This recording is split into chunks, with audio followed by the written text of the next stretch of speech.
Hello, Derpy. You did spawn camp, but you're here nice and early now. I'm sorry, I am running just a little bit late. I am still scrambling to get myself set up a bit. How are you doing? Oh my gosh, I went to the wrong world. What the heck? I'm not supposed to be here. I went to my green screen world instead of the fireplace world. But I hope you all are having a wonderful, wonderful weekend. And I hope you're ready for some spooky stories. Oh, that is on the wrong side. I need to move this over here. Aw, world, thank you for the raid. Oh my gosh, I almost exited out of Streamlabs. That wouldn't be good. How was the raid, or how was the stream world? What were you playing?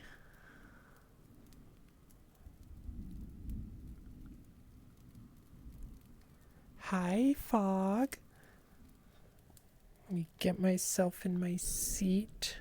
Get my screens adjusted, pull out my camera, because I still don't even have my camera pulled out. Oh my gosh, I didn't send my Discord going live message. There we go. You guys, I am not on top of things today. Oh, you played Lethal Company for most of it. Were you playing with viewers?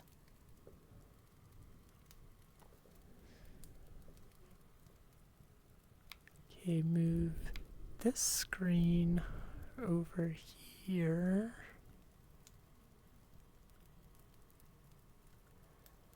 There we go. We got the story pulled up. I think we can just about pull you guys in. For those of you who didn't catch, I'm running a little late, unfortunately. Okay, can get rid of this. Put that down there, this up here, this over here. I think that about does it. What do you say? Are you guys ready to come in? No! Oh my gosh. Okay, let's try that again. That's better. Hello, everyone. My mouth is not moving. That's better. Hello, hello, hello. How are you all? Played Lethal Company for most of it, then switched to VRC for the last 10 minutes. Oh my gosh, you got in VR just for 10 minutes? Well, maybe you're doing some stuff after. I don't know. What were you doing in VR?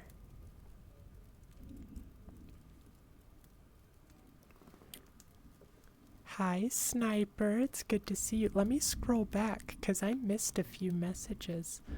Derpy, you're doing good. Just ate a beer. Ooh, birria tacos are so good. I'm jealous. I want one now. And sipping some iced sweet lemon tea. Very, very nice. We're actually streaming in a different category today. I never knew there was a writing and reading category, so that's where we're streaming today. Let me do that. Oh, there we go. Usually I just do it in VR chat or ASMR. J-Pro, you've been killing it in this Minecraft server. They have no idea the giant they woke. Oh my gosh, are you just like outbuilding all of them? Hi Foxroll, it's good to see you. Hi Cabby. You're just existing, Sniper. Sometimes that's all you need to do. And that in itself is a victory. Oh my gosh, a Rushi sighting. Hi Roo, how are you doing? Just world hopping for 10 minutes, world? biding the time until you started streaming. Aw, you're too good for me. Thank you. Or I meant too good to me. I guess either way works. Well, you guys aren't gonna get the fireplace view today because I didn't have time to set it up over there.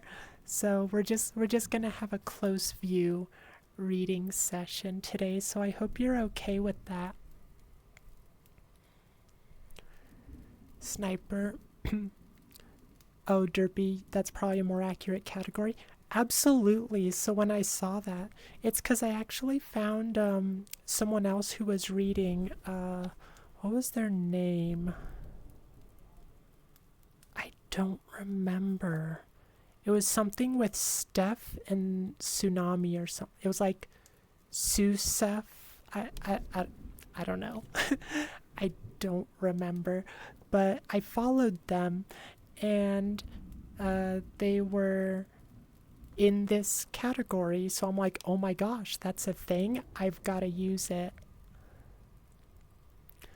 JPro, you have one pretty good competitor. You don't know who it is, but you've seen his or her builds, very Whiterun inspired, some Skyrim influences. That sounds very cool. If you're allowed to, I'd love to see some pictures of the server. JPro, you built a Hobbit home, modern home watchtower, and an amazing bridge. All the designs are your own. Also a watermill and a dock. Ooh, I really want to see it. Sounds super cute. Alright, are you guys ready for the story? Mugger, you're not late. Y'all are early. Don't worry, Mugger. I was running late too. So you are all good. We have not started this story yet. And actually, I am going to take a drink of water real quick. If I can find my water bottle. We're going to be reading another longer creepypasta today. It's by the same person who wrote the last one we read. This one is called Black-Eyed Susan. And I did get... Okay, let me get my water first and then I'll talk about this.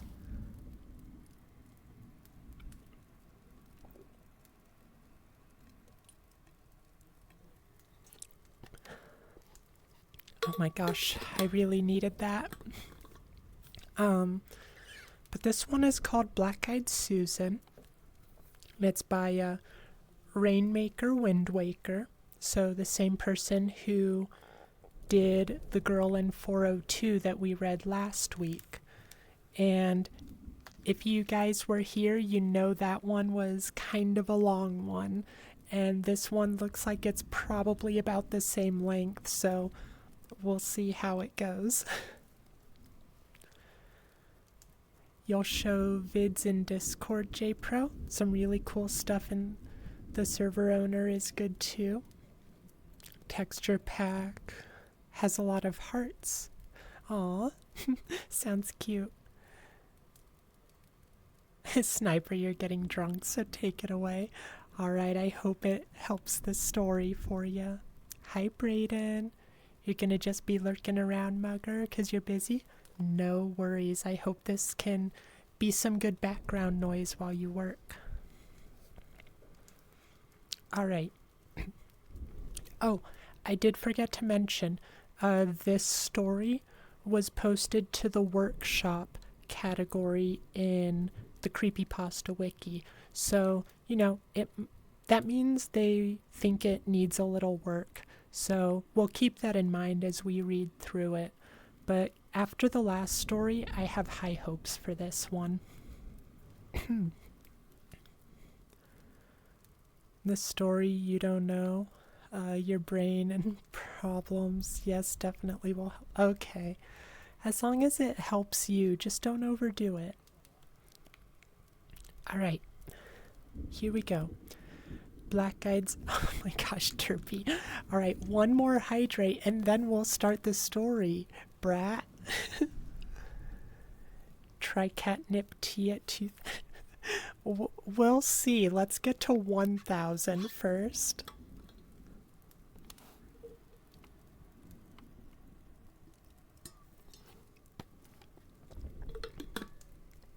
voice is sounding dry. It might be. Alright.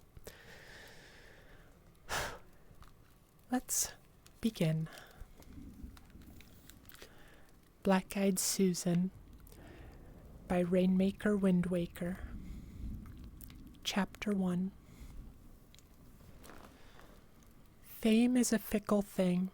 It's not often that the most talented or most impressive person in their field becomes the most famous. For every famous person, there's 100 with a bigger resume who never got the recognition. The same, morbidly, is true of serial killers. You'd think the biggest ones would be the worst ones. Why would they be the most famous or infamous if they weren't the baddest? But then you look harder, and you realize you were only scratching the surface. Depravity runs deep. Evil's roots spread wide. Everywhere that people exist, bad people exist too. They always have, and they always will. Some are loud and some are quiet. Sometimes it's the ones that don't get talked about, the ones under the radar that are the worst, the ones working in the shadows. Black-Eyed Susan was the moniker of a serial killer in and around my hometown of Willow Bay, Nova Scotia. You can guess they were not all that well known, because where the hell is Willow Bay, Nova Scotia? For those unaware, Nova Scotia is a maritime province on the east coast of Canada, and Willow Bay is a quaint little coastal town on the lower west side. It sits within a larger area in Nova Scotia called Annapolis Valley, which is locally referred to as just the Valley. It is beautiful and scenic, full of vast prairies and beaches. You can see the stars year-round. There's good fresh air, lots of friendly people. There's an apple festival. It's great. The Valley is a place where people like to settle down. Many retirees and families will come to escape city life and live out their days peacefully. Many others are born here and just can't imagine leaving. It's the kind of place where you don't think evil can exist. Sure, it's a little more old school and religious than other places, a little bit backwoods here and there. Hunting rifles are commonplace, teeth are less so. There's violence and cruelty just like anywhere else. Many a drunken fight or a schoolyard hazing. There were rough types and creeps, but we didn't get evil. We didn't get kidnappers or mass shooters, definitely not serial killers. Except for Black-Eyed Susan. That was the name we all knew about. Growing up, it was just a name. The name of an old local boogeyman. We never really learned or bothered to look much into the real story. We'd pick up bits and pieces, but parents tended to avoid mentioning it. All we really heard were the fantastical legends conjured up by teenagers to scare their younger siblings. It spread around the schoolyard like wildfire. The real story, such as it was this. His victims were all young women, aged 15 to 18, and yes, I said his. The words for Black-Eyed Susan would be found carved somewhere on all of his crime scenes, and the papers ran with it before they knew his real identity. He was found responsible for 6 murders over the course of 10 years, but had been suspected in the disappearances of at least 8 others throughout the valley.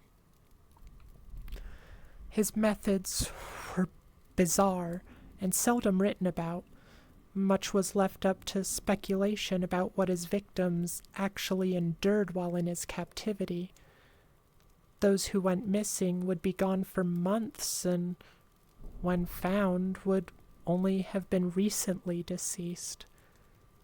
They would be found artistically displayed, often in Christ-like poses, hung up and coiled within trees, vines, and flowers. Sometimes flowers would be found within the bodies themselves.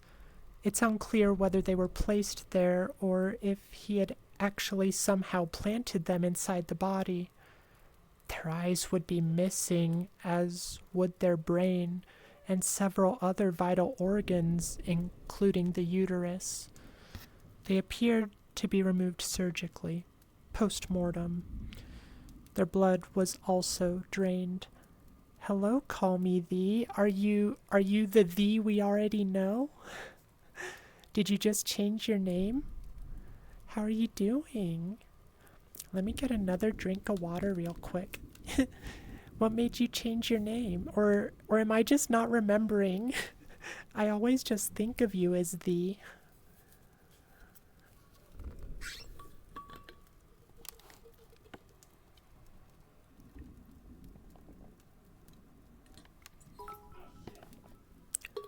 Thank you for the follow. Wiggly Witches, that's such a cute name. Thank you for the follow. I'm glad you're enjoying the story so far. Let me give you a quick hug. Welcome to the astral plane.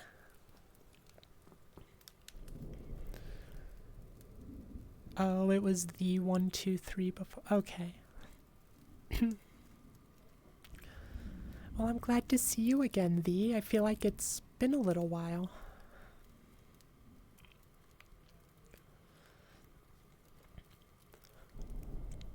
He turned himself in and confessed to the confirmed murders in 2004. His real name revealed to be Darren Barbeau. He refused to comment on any of the other disappearances that he was implicated in. Within his first week in prison, he suffered a brain aneurysm and died. He was 62. Good to be back. Always loved the Sunday stories. Yeah, I remember you saying you liked them a lot. I'm glad you're back. Had to travel a lot. Bet it's nice to be home.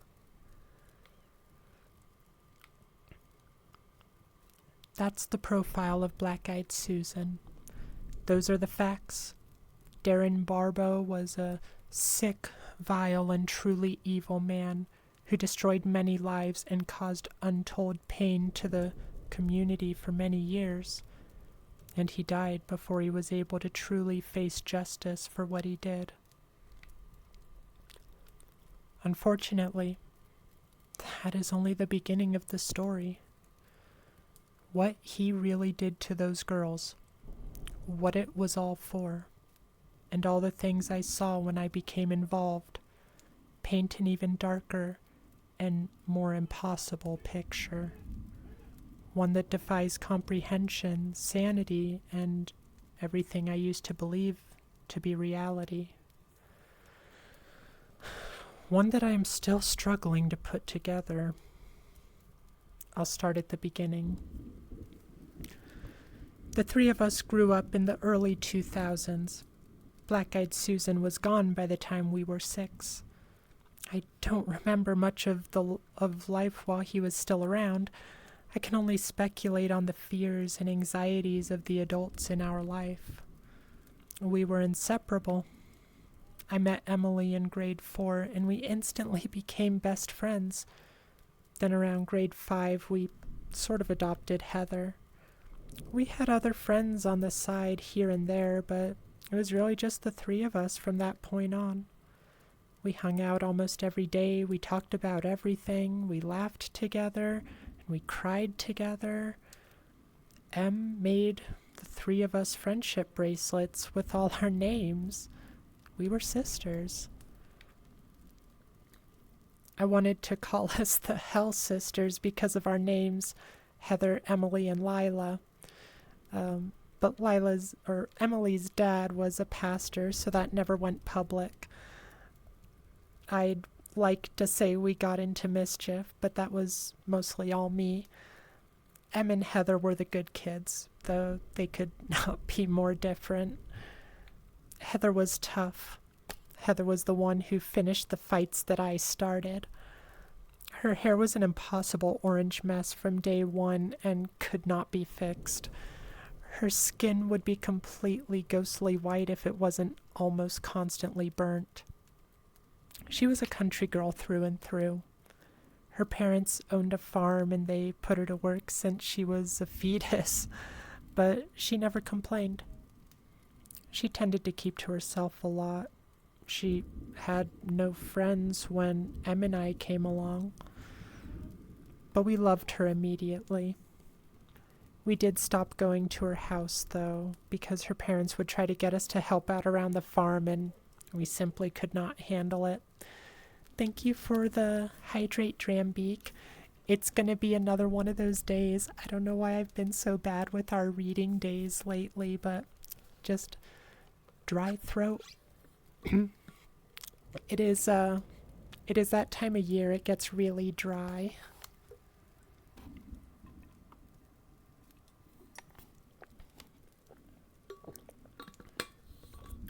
Thank you. That was a very good hydrate.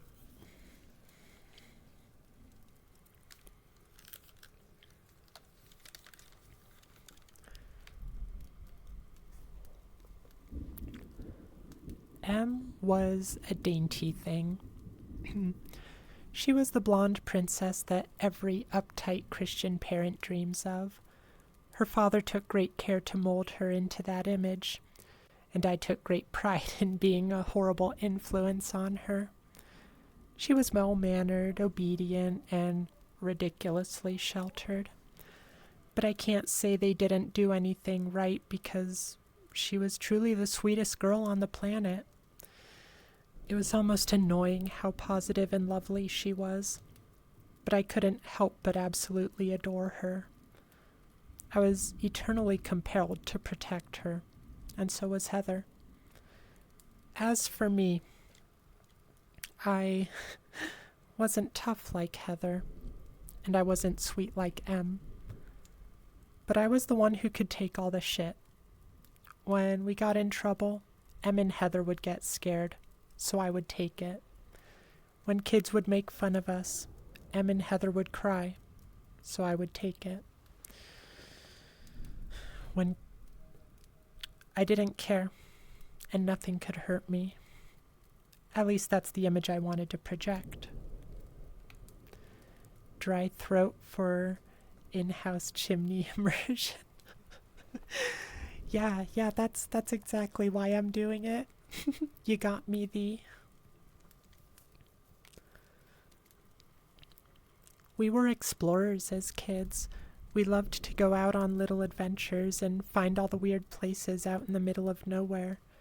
Our parents let us. Like I said, it was old school. Just be home in time for dinner, etc.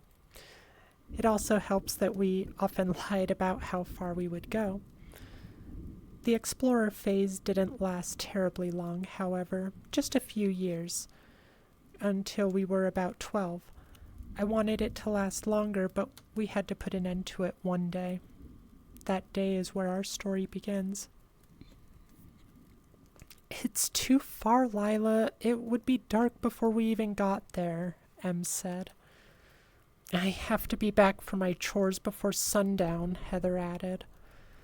Stop being pussies, guys. I got it all worked out. Stacy's brother can give us a ride to Lightbody Ranch, and from there it's just an hour's walk tops, I assured them with the utmost confidence. My dad would not be happy if he found out I went up there, or that I got in a car with a stranger, Em combated. Your dad is never happy. What's this about you sucking off strangers in cars? Yelled a familiar voice behind us.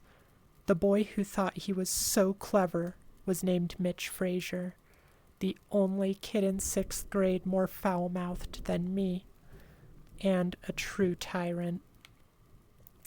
I expect that from street trash, but not you, Emily, Mitch added as he approached, flanked by his little posse of Dale and Bennett. Fuck off, Mitch. These words were pre-programmed in me by now. I'm not talking to you, trash. I'm trying to have a conversation with Emily. Gross, Em muttered. Gross? I'm not the one sucking dicks in cars. But that's what you get when you hang out with emo skanks like Lila Kelly. Don't talk about her like that, Heather shouted. I kept telling them not to get angry, not to yell or cry. I knew even back then that would just encourage them. But they couldn't help it, bless their hearts. Hey, the lesbo can talk, Dale added. I guarantee he had no idea what that word meant. He just liked to parrot everything that Mitch said. Also, joke's on him, that turned out to be me. Heather went silent, as did Em. I just stood there, seething with rage. I wanted to punch him in his stupid fat face. But I've been down that road before. While it was awesome, it didn't end well. Alright, guys, alright. Let's leave them to it. Clearly they have big plans. Where are you losers off to this time anyway? Mitch asked, with a palpable smugness. Like I'd tell you, go jerk each other off, I responded. Admittedly, I also didn't know what that meant. Maybe this will be the time Black-Eyed Susan gets them, Dale piped up again. Mitch's eyes lit up. Yeah, you know what my brother told me? He said he doesn't just kill you. He said he holds you hostage and feeds you to his plants. I shook my head. That's the dumbest thing I've ever heard. How do you feed someone to your plants? Plants don't eat. He waters his plants with your blood, and then, when he's done with you, he turns you into fertilizer. But still alive, he explained, really trying to add creepiness to his voice. You guys are dorks. Hi, Axe, it's good to see you. You're making that up, Em yelled. She frightened easily. Despite how many times I told her it was all bullshit, she would still get shaken by those tales, and these kids knew it. Tell your brother to be more creative next time, dipshit, I shouted. Fuck you. I hope you enjoy being plant food. Mitch and his pals walked away laughing. He really did seem proud of that exit line.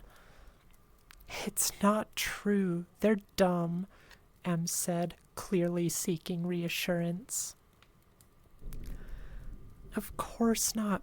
Stop worrying about what those idiots say, all right? They just want to scare us. That guy died a long time ago anyway, so it doesn't matter.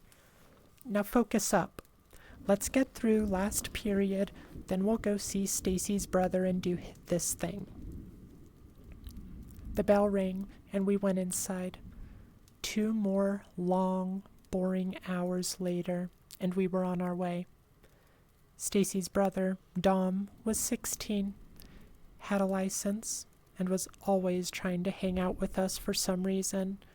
He did occasionally have his uses, like today. He drove us in his dad's old pickup over to Lightbody Ranch, and agreed to pick us back up at 8. From there, we headed north. I don't know about that guy, Heather said. Who? Dom? I think he's all right, I replied with that childlike naivete. But if he's weird, we'll just kill him. Can we not talk about killing so much right now? Em interjected. Why are we even going to this place? It's so creepy. Heather found it. Ask her. I just said it looked cool. I didn't say I wanted to go there, Heather explained. It does look cool. A place that's always foggy? That's awesome. We had to come see it, I said, attempting to raise the excitement level. But what about killers? Em asked. Why would there be a killer out in the middle of nowhere in the fog? There's no one to even kill. And you wouldn't be able to see who you're killing. Think about it, I said with the soundest logic. Our walk went on, and the fog came into view, an endless wall of it, concealing the faint shadowy spires of dozens of trees, a gorgeous, eerie sight. Em got more and more nervous as we approached, but Heather began to match my excitement. Whoa, this looks so cool, Heather said. That's insane. How is there this much fog? I added. My dad said something about a cold current meeting a warm stream, Heather explained. I don't know what that means. It's beautiful, Heather said, ignoring my stupidity. Let's go. Oh, God, Em lamented. I'll hold your hand, Em, I offered. Em gave me an exaggerated death glare and silently watched her extended her hand. I took it and the three of us walked inside. It was stunning. The desaturated grays that hung like a veil over the trees created an ethereal effect that somehow perfectly complemented the bright autumn colors of the dead leaves littering the ground. It was like something both enchanted and haunted. Okay, guys, it's really hard to see in here. Let's not go in any further. Let's just stay here, Em said, bringing the voice of reason. Yeah, you're right, Em. I don't want to get lost, Heather agreed. I let out an audible groan. Fine, good idea. So we sat in a circle, our backs to trees, just talking and taking in the sights. Em eventually mellowed out and agreed it was beautiful in here. The sun began to set, which only made it more gorgeous. I'd love to just disappear in here, you know, Heather said, sounding deep in thought. What do you mean by that? I asked, genuinely puzzled. Just, I don't know, get away from it all. Nobody would ever bother us. Nobody would even find us. We could just live. That sounds like it would get boring, though, I responded. I get that, Heather, Em answered. We sat in silence for a few minutes. I really did try to understand the appeal of what Heather said, but I wasn't there yet. The sun set quickly, and the rich, deep blues of the night sky added another layer of beauty to the forest. Unfortunately, it was almost time to go. Heather and I lamented that fact, but Em was ready to get out of there. She was the first to stand up, but as she did, she let out a small shriek. I jumped and looked over to see her staring off into the fog. What is it, Em? Em responded in a hushed and shaky voice, not averting her eyes. Who is that? A shiver crept up my spine. No one was supposed to be here. I looked where Em was looking. Initially, I couldn't see anything, but my eyes began to adjust. There was a faint silhouette of a figure lurking amongst the trees and the blue-gray haze. A long ways away. If it were any further, we wouldn't be able to see it at all. It was a human-shaped figure, only it wasn't moving, and its arms were outstretched to either side, completely horizontal. It almost looked to me like someone mocking the crucifixion, but it couldn't be a person. It just didn't make sense. I think that's just a tree or something, I said, squinting into the dark. It looks like a person, Heather added. Yeah, Em agreed. Both of their voices were so shaky now, but I was skeptical. No, guys, that can't be a person. They're not moving. Their arms are out all weird. Why would someone just stand there like that? It's just a trick of the shadows, I rationalized, not entirely confident in my words. The longer we stared, the more its lack of movement unnerved me, but also the more it confirmed in my eyes that it couldn't be a real person. Maybe it's a statue? Heather posited. I'm gonna go look, I said. What? Em exclaimed, trying very hard to remain as quiet as possible. No, what's wrong with you? Heather said, bewildered. Guys, chill. It's not a person, and I'm not gonna go right up to it. I'm just gonna walk a few steps forward until I can make out what it is. Just a few feet. Let's just go, Em pleaded. Don't be stupid, Heather added, not mincing words. Just a few feet. Nothing's gonna happen. You guys are so dramatic. I began to walk ahead despite their objections. I was scared, but confident enough by this point. The figure grew in my vision as I got closer. The gray of its silhouette got darker and darker. Its features began to clarify. Definitely human-shaped, but its head was misshapen. Not a statue, as it was clearly wearing clothes of some kind, but they were unusually loose and baggy.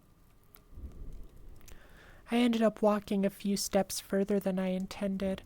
I heard Heather and Em quietly shouting for me to come back, but I had to know. I could make out the vague details now. A few steps further and I could finally see. The misshapen head was actually a burlap sack, and it looked like there might have been some kind of smiley face on it. It's a fucking scarecrow, I shouted. Really? Asked Em, palpable relief in her voice. Yep, just a scarecrow, I said, laughing as I turned around and walked back to my friend. I told you guys it wasn't a person. Why is there a scarecrow in the middle of the forest? Heather questioned. Who knows? That was funny, though. No, it wasn't. Can we go now? Em again pleaded. I let out another chuckle and nodded. We were about ready to leave, but then, from just a few feet away in the opposite direction of the scarecrow, little flowers. A deep, male voice softly called out to us. We all shot to attention, all of us too shocked to scream. What was that? Em whispered. We all looked around frantically in every direction. Nothing. We couldn't see anything past the fog and deep blue darkness. I couldn't see the scarecrow anymore either. Why couldn't I see it anymore? I reached out, grabbing Em and Heather's shoulders and pulling them towards me. They grabbed onto me in return. What the fuck? I whispered. We have to go now, Heather commanded, matching our attempted whispers. Which way did we come in? Em asked. That way, Heather said, pointing to her left. Before we started making a run for it, we heard the distinct sound of a twig snapping, dangerously close to us. This time, we did scream, and we ran. Fortunately, Heather was right, and we ran out of that place fast, past the trees and past the fog, into the plain open field, but we did not stop running until we reached Light Body Ranch. We collapsed in a heap when we finally got close enough to safety, all of us in tears. I'm never doing anything like that again, Lila. Never again, Em snapped. I had never seen her like this before. I'm sorry. I'm so sorry, guys. I don't know what that was, I shouted through heavy breaths. Heather didn't say a word. She just cried. We didn't tell anybody about that night. but we agreed to stop exploring. The next few days were a little tense. I felt awful about making them go up there with me. They forgave me because they're the best, but I didn't forgive myself. What I saw and what I heard replayed over and over in my mind for several nights. I can only imagine it did the same for them too. After a while, though, we were able to laugh about it in our own ways. The fear lingered beneath the surface, but we felt safe enough in our town in the daylight. I noticed small changes in my friends ever since that day. Em got a little more skittish, and she didn't want to go outside as much. Heather did the opposite. I think a part of her enjoyed the adrenaline. As for me, I think I was a bit less of a brat after that. I stopped pressuring them into doing the stupid shit I wanted to do. I didn't want to be that person anymore. Let me catch up on chat a little bit and take a drink of water. J Pro, when you said, "Okay guys," I thought you were talking to us. V, it's shortly past midnight right now and you're on the way to the fridge while listening to horror stories after reading chat. Life is funny sometimes. That sounds like the start of a creepypasta itself.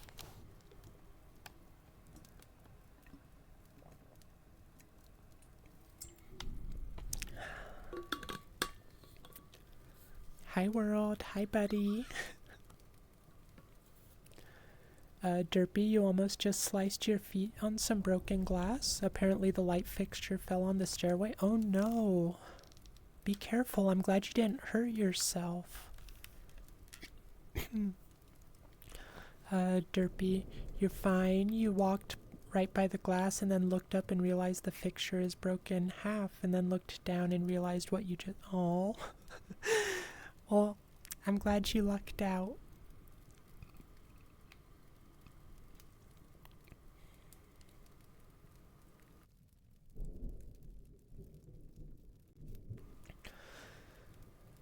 You're out of snacks and only have oats left. That's scary enough already. That's pretty scary. Alright. Where was I? There we are. As more years passed, more things changed in us, as things do. Boys began to be part of our lives, well, their lives, and my life by proxy. Em got herself a boyfriend at 15, practically an arranged marriage by her dad. Didn't go far, but it was a good excuse for Dad to get his precious daughter away from her lower-class heathen friends as much as possible. As more years passed, Heather was a different story. That Dom guy stayed in our lives, much to our annoyance at first, but then he and Heather got close. Heather was 16 now, and we were all going through the madness of that age in our own ways. She didn't get any attention from boys growing up, since they would all call her, you know. So, when this cute older guy started working his charm on her at that vulnerable age, it worked. Em and I tried to act supportive as her friends, but even as young and stupid as we were, we knew it wasn't right. It was too fast, he was too old, and too much. We were worried. When Em and I began to bring up our concerns over this new relationship is when tension began. She didn't want to hear it, and he began feeling threatened. She saw more of him and less of us. Less of everyone, actually. At some point, she began staying with him full time. God knows what he was filling her head with, because every time we did see her, she was less and less of the girl we knew. She would blow up at us. She would be vile towards us. This went on for 8 months, and we all tried to get her back. But everything we did pushed her closer to him. So many nights ended in heartache. Eventually, it all blew up. He took something a little too far, and enough was enough. She got out, and Em was right there when she did. But I wasn't. I should have been, and it is the greatest regret in my life that I didn't just go over there and hug her and tell her I loved her. I just couldn't. I was still mad. Not mad at her, just mad at everything. I looked at Heather, and all I could see were the countless nights of Em crying in my arms. We all tried to be friends again. On the surface, it seemed like we were, but it wasn't the same. We were damaged. Em was the only one really trying to keep us together. I wanted to try for her, but I was too disconnected. The next few weeks, we drifted further and further apart. I will always remember the morning of April 22nd, 2015. Em called me out of the blue at 10 a.m. while I was skipping school. Her voice was shaking and frantic, and she was yelling, "They can't find Heather! Heather's gone! Heather's gone!" over and over. Dom was the prime suspect in the eyes of the police, and certainly in the eyes of me. But there was no evidence of any foul play whatsoever. In fact, so people started saying she did it herself. She just ran away. I eventually accepted that. As much as it hurt, it unfortunately made sense. She was always one to isolate when things were bad. She went through so much. She may have felt like she didn't have anyone, and that was my fault. I let her down. That thought tore me apart. Em never accepted it. She refused to believe that Heather would just run away. So we continued to search, even after everyone else stopped. If I didn't go with Em, she would have gone out on her own, and I couldn't bear the thought of that. We set out to turn every stone in the valley, much against our family's wishes.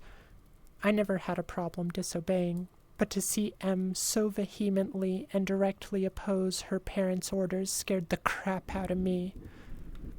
We began our searches, tying ribbons to trees to mark our location when we got far out into the wilderness. Those first few days, it would be me who would cry, not Em. The guilt bore a hole in me, but Em was my rock. That was the thing about Em. She was a very delicate girl. She cried a lot, but the second someone else needed her to be strong, she was iron. She always had a way of comforting people too, especially me. Once our parents accepted that we wouldn't stop searching, they were at least able to persuade us to be back home by nightfall and not go into the areas without cell reception. One night, we disobeyed both of those requests. Somewhere in the northern section, beyond Lightbody Ranch, amidst the hills and the prairies, was a forest that was always foggy. We always had it in the back of our minds that maybe she went back there. We were told that the area was searched already, but if she didn't want to be found, it would be very easy not to be. So we had to go there. We had to go back. End of chapter 1. Let's take another hydrate, catch up with chat a little bit. What do you guys think so far? I'm quite liking it. There have been a couple parts that I would have maybe worded a little differently, but for the most part, it doesn't feel like it needs to be in the workshop right now.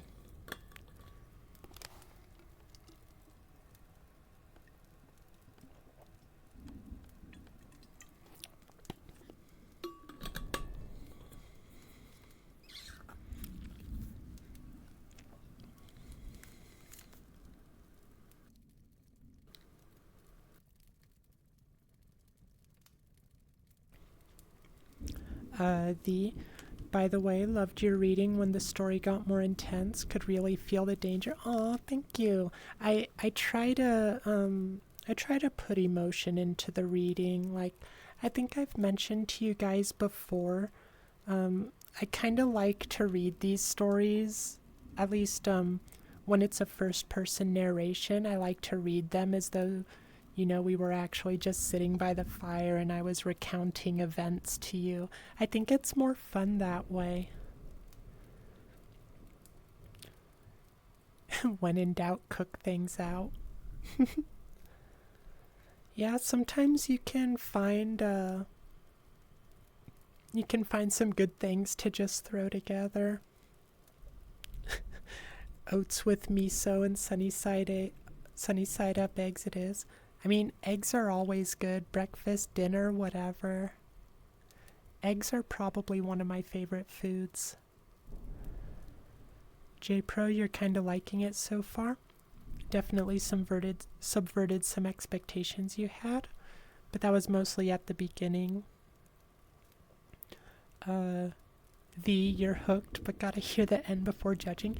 That's very fair. Like, there's 5 chapters, I believe, in this, and we just finished the first, so we still got a ways to go with it.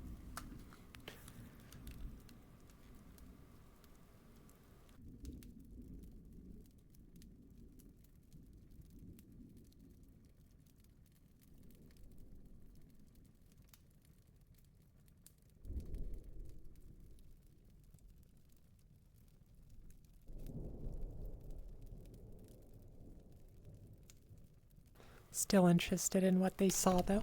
Yeah, absolutely. I'm sure we'll find out soon enough. It's a long story. Yeah, this is a long one. The one we read last week by the same author, I think we ended up spending 3.5 hours on it. So this might be a long stream, so I hope you guys are ready. If you gotta dip out, though, that's no problem. You'll always be able to watch the VOD or the YouTube upload. Let's continue on to Chapter 2.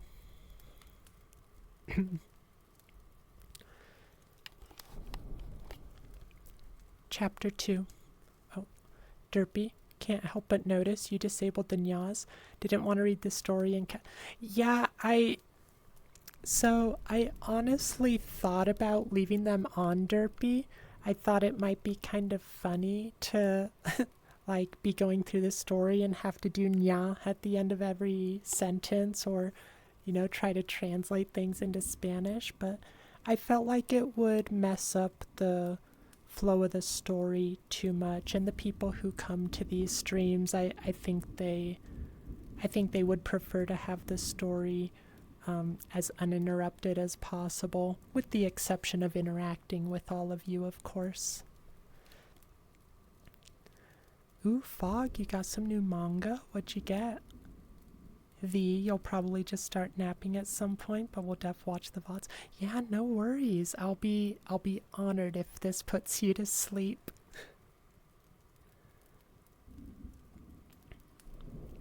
Yeah, those redeems are for the tomfoolery days. I like how you say that. Chapter 2. By the time we arrived, it was already late in the afternoon, and the sun began to descend. The wall of fog came into view once again, and M went forth without hesitation. Even though I had been there before, I underestimated how dense the fog would be. It felt different this time. Different time of year? Maybe that was it. Em and I had to hold hands as we trudged through it, afraid we would disappear if we strayed more than a few feet away from each other. We tied a lot of ribbons as we went along. The further we walked, the more the ground began to sink and squelch beneath our feet. I didn't remember it being like this before, though we didn't get this far in last time. Our feet quickly got soaked and covered in mud and moss. We had to lift our legs higher and higher as we stepped, It didn't take long to realize we were wading into a bog. I told Em we had to leave, that it was too dangerous to be out here. Em got the idea in her head that this is what happened to Heather, that she ran out here and got stuck in the bog. Em was even more determined now to keep searching, but I screamed at her to stop. Em, look around. We shouldn't be here. We're not prepared for this. Please, let's just go back. No, Lila, I can't leave her out here like this. What if she's alive? What if she needs our help? I know, but we don't know what the fuck we're doing. We could get lost. We could sink. We could die out here. Heather wouldn't want this. Let's just go back.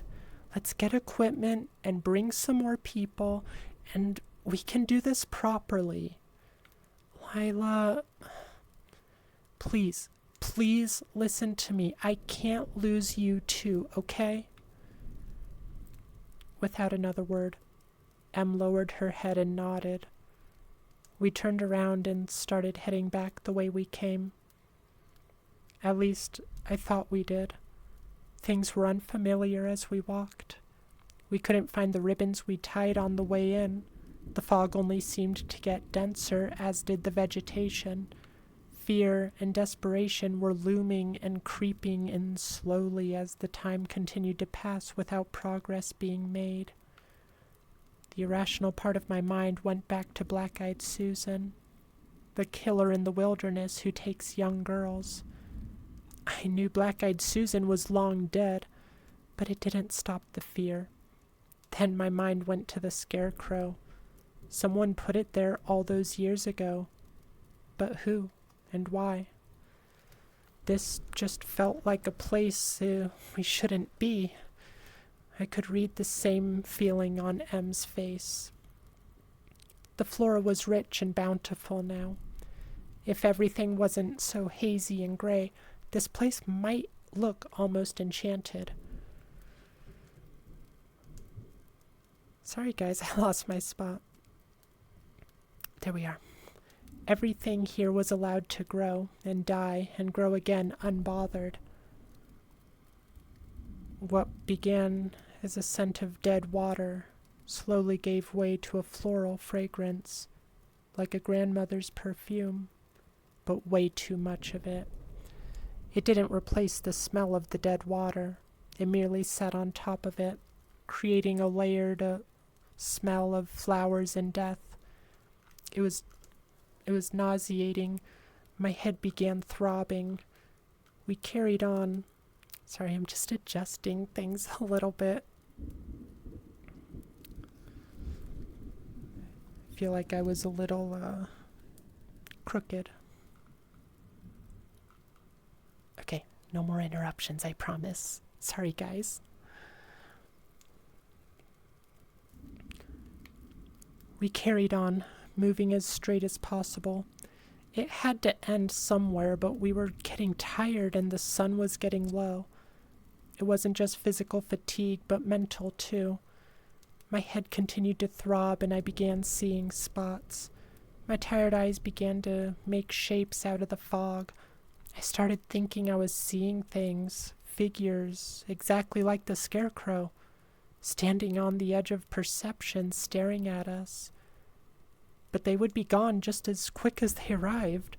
I tried to ignore it, just my mind filling in the blanks with the memories of my dread. The knots on the trees played tricks on me too, almost looking like faces until I got close. It got quieter as night fell, much quieter. It began to look and feel like death, like we were ferrying ourselves to the underworld, even though the trees and flowers remained vital and healthy. In fact, it was odd how beautiful they looked. The picturesque flowers contrasted with the muddy, mossy, slimy mulch, and the stark desaturation of the fog. We were getting really scared now. The bog didn't seem to want to end. Em complained about her toes going numb, and I didn't even notice that mine did too. The wet ground was so cold now, and our feet were completely waterlogged. That pins and needles sensation crept up from my toes and to my ankles. The figures didn't stop appearing, arms always outstretched, looking like little fuzzy crucifixes. It got harder and harder to pretend that they were a trick of the eyes. I wondered if Em could see them too. One quick glance over to her and the expression on her face told me she could. But it didn't make sense. Why would there be scarecrows in a bog? Why this many? Why were they always so far away? I would have thought we would approach one at some point, move past one, even get remotely close to one. But they were always the same distance, always just on the edge of perception, no matter where we were. They would have to be moving, but I never saw them move. I shook the thought from my head. I was just scaring myself. It had to be my imagination. It had to be. I couldn't let myself go down this road. I had to focus on the task at hand. I had to focus on the reality of the situation. Thank you for the hydrate, world. Your back's crooked. Get it? Oh, posture check. All right, everyone. After this hydrate, we'll do a posture check. We gotta make sure we go forth through this bog with confidence.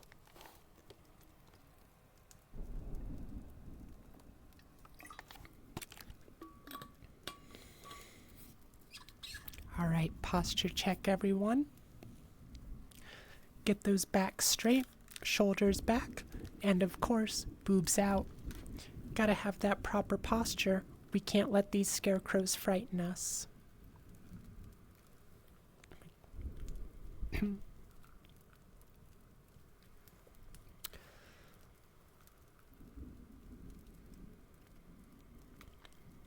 I took a wrong step, and my entire right leg sank into the dense, muddy quicksand. I screamed, and I heard that scream echo through the trees. Normally, I don't think I would have screamed, but the sensation disturbed me. It didn't feel like my leg sank. It felt like it was pulled, like a hand clasped around it and violently yanked me down. But I dismissed it quickly. It only felt like that because of how quickly I sank and how dense the mud was. My mind was playing tricks on me. There was no other explanation. Em pulled me out, and we carried on. Eventually, the ground got more solid beneath our feet. It was a huge relief. Finally, it felt like we made some progress, and we could rest our legs a little bit. Em collapsed on the solid grass, and I followed. She began to laugh, a shaky, uneasy laugh that I had never heard from her before, somewhere between a laugh and a cry. She was so scared. It was the only response her body gave her.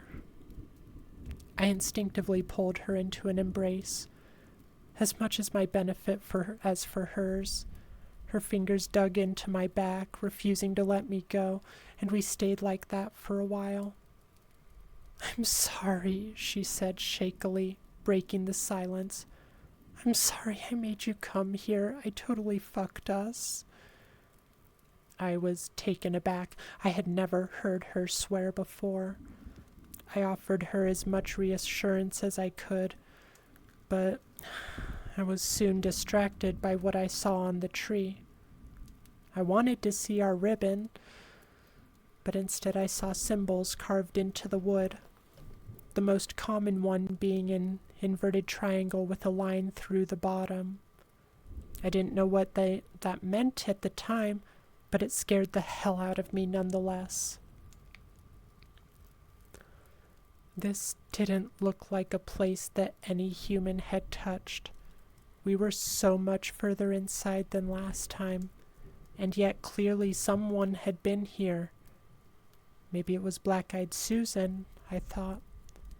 Maybe this was where he hid all those years ago. "Look at all this," I told Em, while pointing at the trees.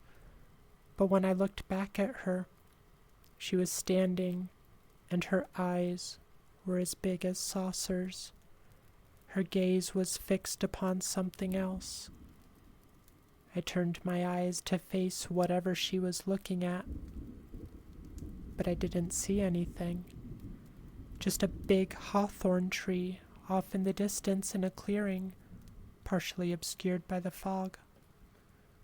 "What is it?" I asked, squinting, trying to see what had her so transfixed. "Do you see it?" she asked, her voice shakier than I've ever heard before. "Do I see what? Where? In the tree?" "There's something." Her voice shrank to a whisper as she repeated her words. "There's something." I looked back at the tree. I looked at the leaves, the branches, the trunk. I looked over it again and again. All I saw was a tree. "Where? In the tree? What does it look like?" I asked, trying desperately to understand, though part of me was afraid of the answer. "It's not in the tree. It is the tree. Something's wrong with it," Em responded, not really clearing anything up for me. I squinted and looked as hard as I could. Em was right. There was something a bit off, but I couldn't put my finger on it. It looked perfectly normal, but there was just something uncanny about it. Were we just going insane? I mean, it does, I guess, look a little, I don't know, I said, unable to describe my thoughts. Then I shrugged and turned back to Em. Em slowly turned to look at me, but as she did, I saw her eyes shift and look behind my right shoulder. Then they widened. I gasped. I saw a look of horror on her face, the level of which I had never seen on anyone before. I didn't have a chance to look behind me. Em grabbed my hand and exploded into a full sprint away from the tree and through a small gap in the flora. My legs fumbled and I struggled to keep up, but she practically dragged me. Her grip on my hand was tight and unrelenting. Branches and twigs scratched and scraped my skin to ribbons, but I couldn't feel it. We ran for what felt like miles. My legs screamed in pain and my chest heaved, but the adrenaline carried us both. "What is it?" I yelled over and over, but she didn't answer. She just kept running. We reached the sinking area of the bog again, but Em didn't care. She trudged through like the devil itself were on our tail, and I followed as best I could. I got the chance to look behind me, but I saw nothing. Then it happened. I got stuck. My leg went down awkwardly and my other leg sank behind it into the freezing, cold muck. I felt the hand sensation on my legs again, but then a sharp, cold, stabbing pain. It felt like frostbite, but also something close to an actual bite. Em immediately wrapped her arms around me and pulled, screaming as she gave it everything she had. She didn't get far, only succeeding in squeezing the remaining air out of my lungs. She tried again and again. Between each attempt, she looked behind me with unknowable fear and panic etched all over her face. She expected to see something. I heard a twig break in the distance, so distinctly similar to the sound that sent us running years ago. Em panicked even more than she already was. She reached her hands into the muck, hoping to pull me up from underneath somehow. I saw her expression change to one of confusion. She began to pull, but not on me. She found something else, something solid. As she moved it, I could feel it wrapped around me like vines or tentacles. She pulled and pulled, and then I heard a snap. Em fell backwards, and some of the tension around me released. I felt a current under the mud where the snap was, like a small hose lightly spraying underwater. It helped dislodge me, whatever it was. A few bubbles formed at the top. I didn't care to investigate. I simply pulled myself out with M's help, and we stumbled back into a run. The bog thankfully came to an end, and it was a forest once again. I saw in the distance our saving grace, one of our ribbons, then another. We followed them, and just like that, we were out. We reached the end of the fog, the end of our nightmare. Way off in the distance, down the hill, we saw Light Body Ranch. Past that, the faint, comforting glimmer of the lights of civilization. Her parents were furious looking at the state of us when we hobbled back, well after nightfall. They put their foot down, no more searches. We didn't object. M never really told me what she saw, whether at the tree or behind me. She said she didn't know, then guessed that it must have been an animal.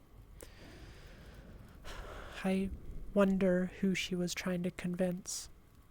I looked up the symbols I saw on the trees. It appeared to be the alchemic symbol for Earth, which didn't answer a whole lot. We were both worn out by this nightmarish night, but also by the entirety of the last few months. It was hard to see M give up. She never gave up on anything or anyone. But after so long of not finding a single lead, and then probably almost dying, it was time to call it quits. So that's where we left it. All we could do now was pick up the pieces and try to carry on. Slowly but surely, we did. The next year, M graduated high school with honors and got herself into a fancy university on the other side of the country. I didn't have a hope in hell of getting in there too, so that was it. I didn't want to lose her, but what could I do? No way I was going to let her not take that opportunity. We said our goodbyes, and then she was gone. I made sure to save my tears for later, and there were a lot of them. I did tell her I loved her before she went, the way I wish I could have told Heather. As those words left my mouth for the last time, I knew she would never fully realize how much they meant. I wished that at some point I got the chance to tell her how much, but she was gone now, and I was on my own. I'd like to say Em and I kept in touch. We did for a little while, but it fizzled out quickly. We weren't made to interact like that, in text behind a screen. That wasn't us. It felt almost disrespectful to our friendship to reduce it to that.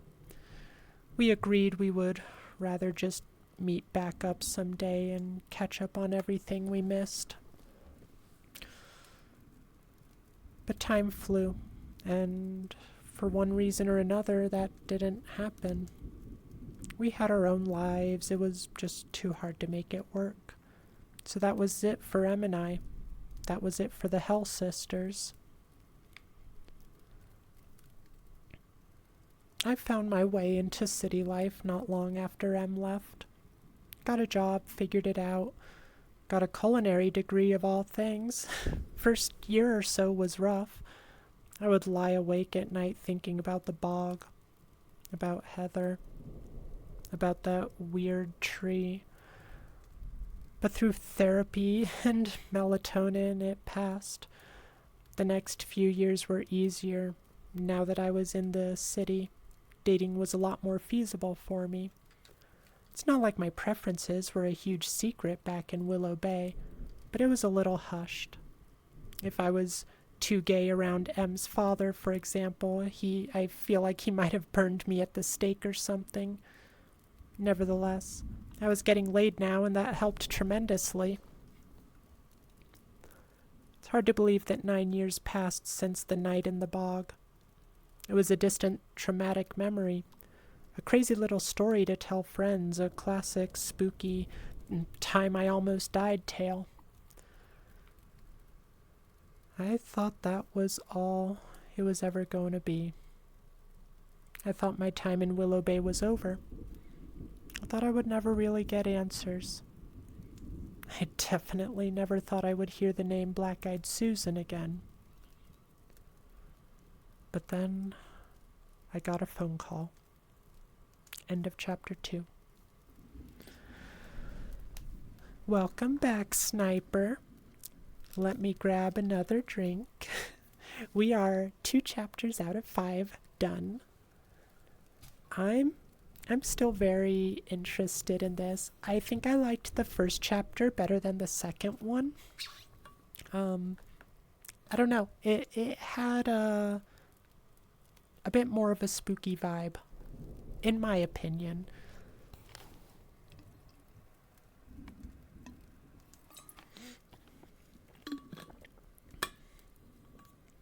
Oh no, you're dead, Sniper? Darn it, that happened to me once too.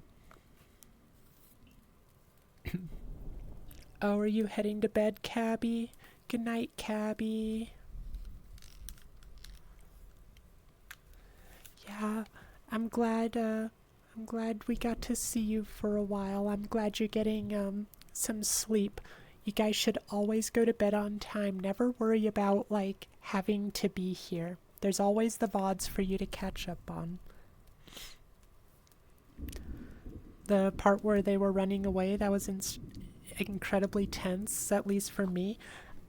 I agree. I would have liked it a little better if we had at least gotten a hint. Like, I do like that it didn't just tell us what she saw, but I would have liked just a little teaser, you know? I think that would have made things a little more entertaining, or a little more tense. Get to sleep on time? What is sleep? You need vibes? Well, I will give you all the vibes I can and hope they just happen to put you to sleep, K-Sniper. Oh no, you had to do exercise because you met a gym instructor in VR chat? Darn. Hate it when that happens. Right. Give me just a sec so I can blow my nose. Not that you guys needed that information.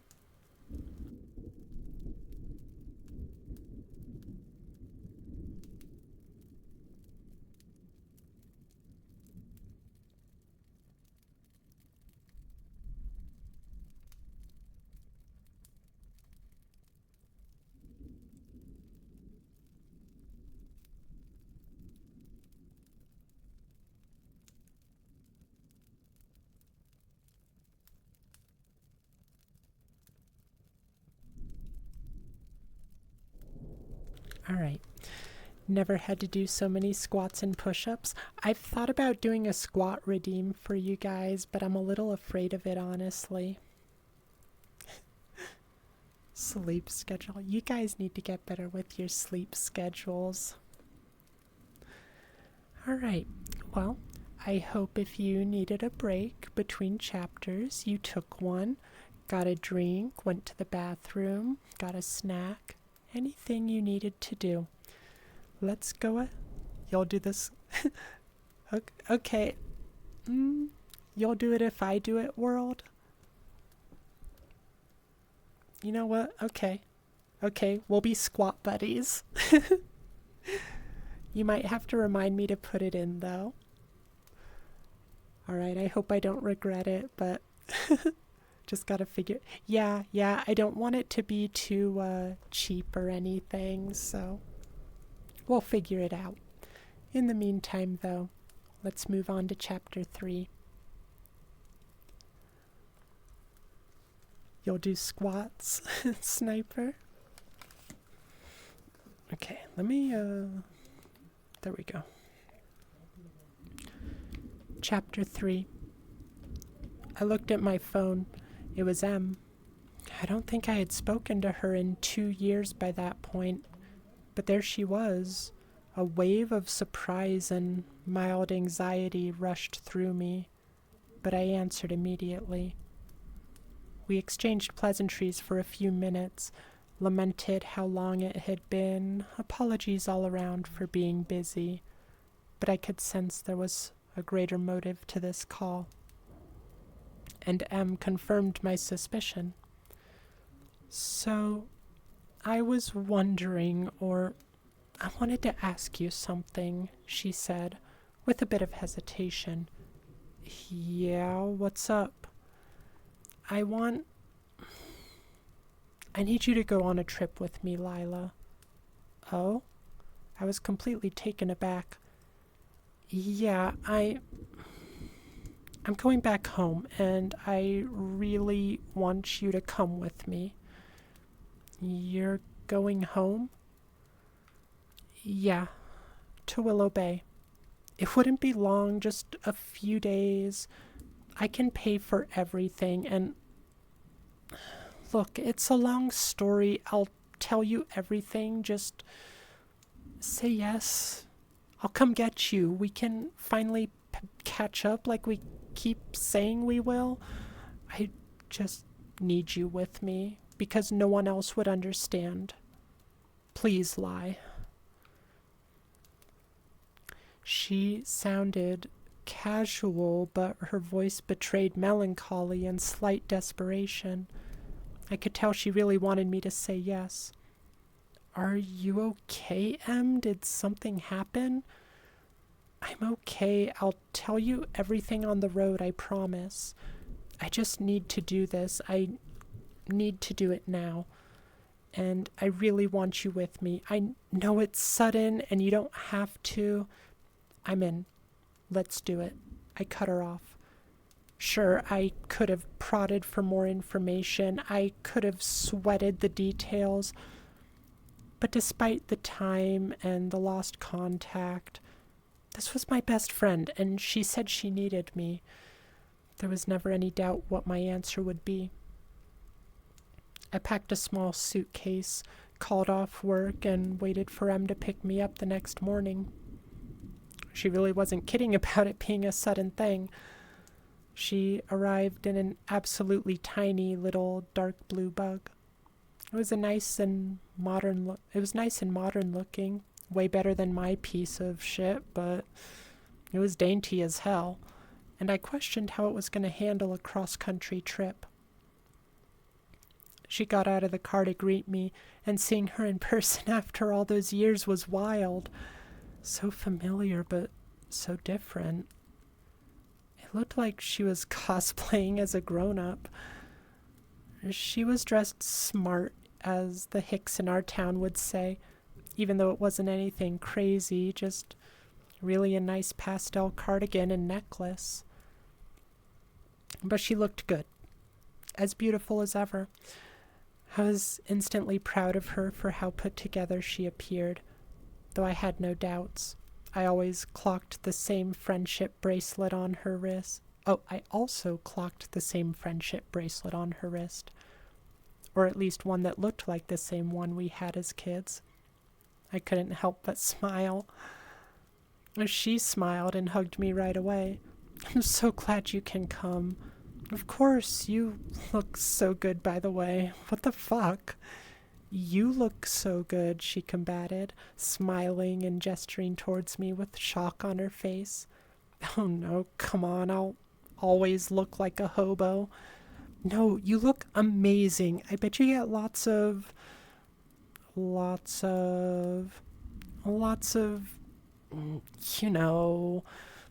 pussy. Em laughed and her face went red. I was gonna say girls. Oh my god, you still don't swear, do you? Sometimes I have before. I dare you to say pussy once. I'm not gonna do that, no. Come on, one time. No, now get in the freaking car. I put my bag in the trunk and we hit the road. I was worried if things wouldn't feel the same after so long, but we fell into our old rhythm immediately. I didn't even realize how much I missed this. We alternated our playlists every few hours. For as much as she liked to keep it clean, all the music she listened to was wildly aggressive.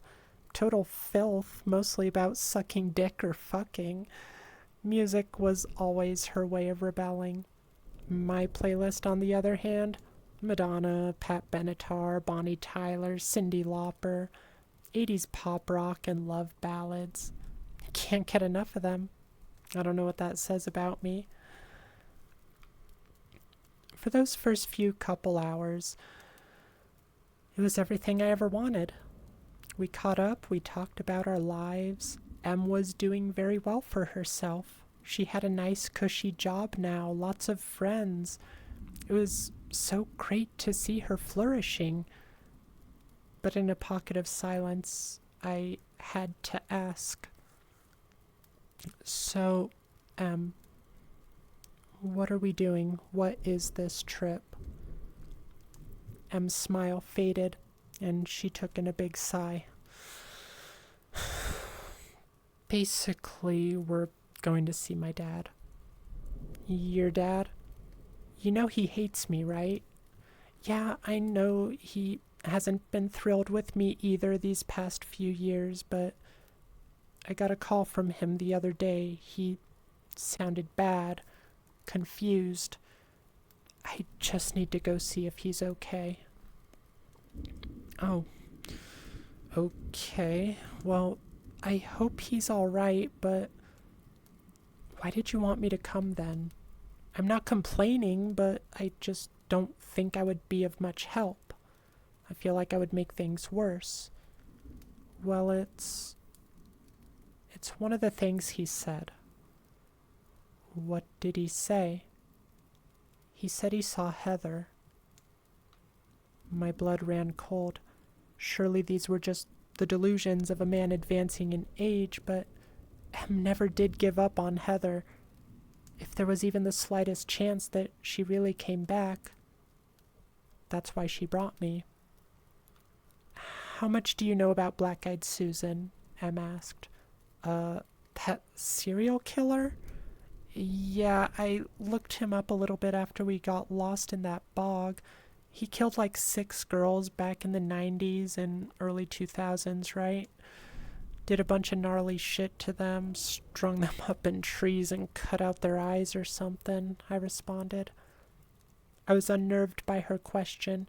I couldn't understand how this could be related. "Yeah, I looked him up too. It's hard to find a lot of information about him and what he did." "Why?" "I'm not sure." "No, I mean, why did you bring him up?" "Oh, my dad? He mentioned him too." I got chills again. It was strange. Why would he mention a serial killer from 20 years ago? Was his mind really that far gone? I also wondered what Em meant when she said that her dad hadn't been too thrilled with her either. I decided to break all this seriousness in the air. "I see that friendship bracelet, by the way. Is that the same damn one from decades ago?" "Oh," Em chuckled. "Yeah, I fished it out of an old box. Felt appropriate. No shit, I wish I brought mine. I think it's gone, though. Oh no, that sucks." Derpy, what was what thing?"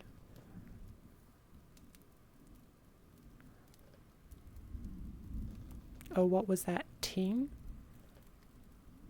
"I'm not sure what you're talking about, Derpy."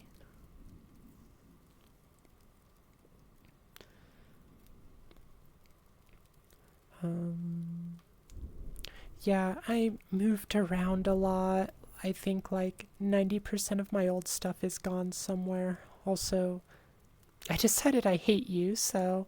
Oh, sure, I get that. I didn't expect you to keep it this long, honestly. "Yeah? Why not? That's rude. I can keep things." Oh, there was a metallic ting, Derpy that rang out like, I'm not sure. I didn't notice it. I guess it could have been something on my bed, but yeah, let me know if it shows up again, Derpy.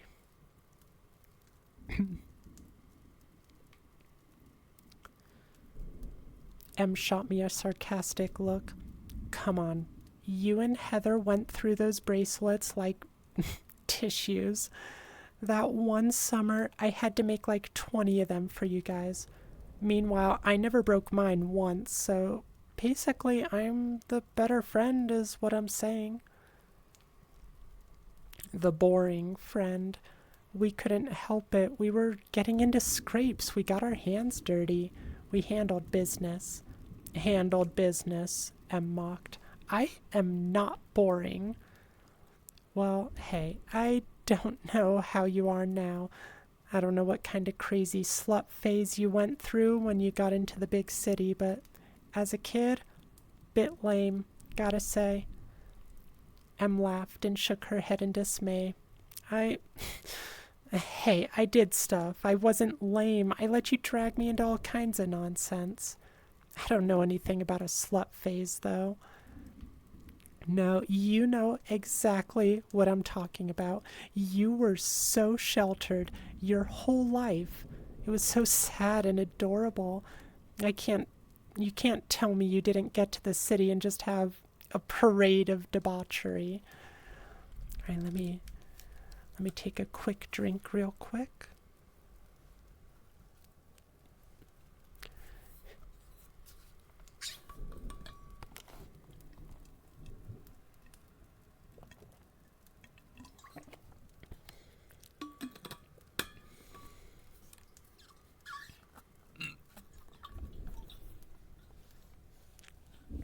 Oh my gosh, I almost dropped my water. Well, I've had sex if that's what you're asking, but I did not have a parade about it. You should have. I would have been there singing songs. Keep the Christian vibe. Give you some hallelujah. Em laughed. You are a complete nightmare. Miles passed. Dozens of songs played. Civilization faded as we drove further and further out. Conversation ebbed and flowed between silliness and certainty. The same way it always did when we were together. Em told me all the gossip about the old town. She kept in touch with her family far more than I ever did. I didn't even know if my family was still alive. Any remnants of a city were replaced by long patches of scenic nothing, broken up by small podunk towns and gas stations. Day turned to night, and we stopped at a cheap motel to get some shut-eye. We made do on opposite ends of one queen bed. I couldn't complain. It was far softer than my bed. In fact, it was the best sleep I got in a long time. But by sunup, we hit the road again.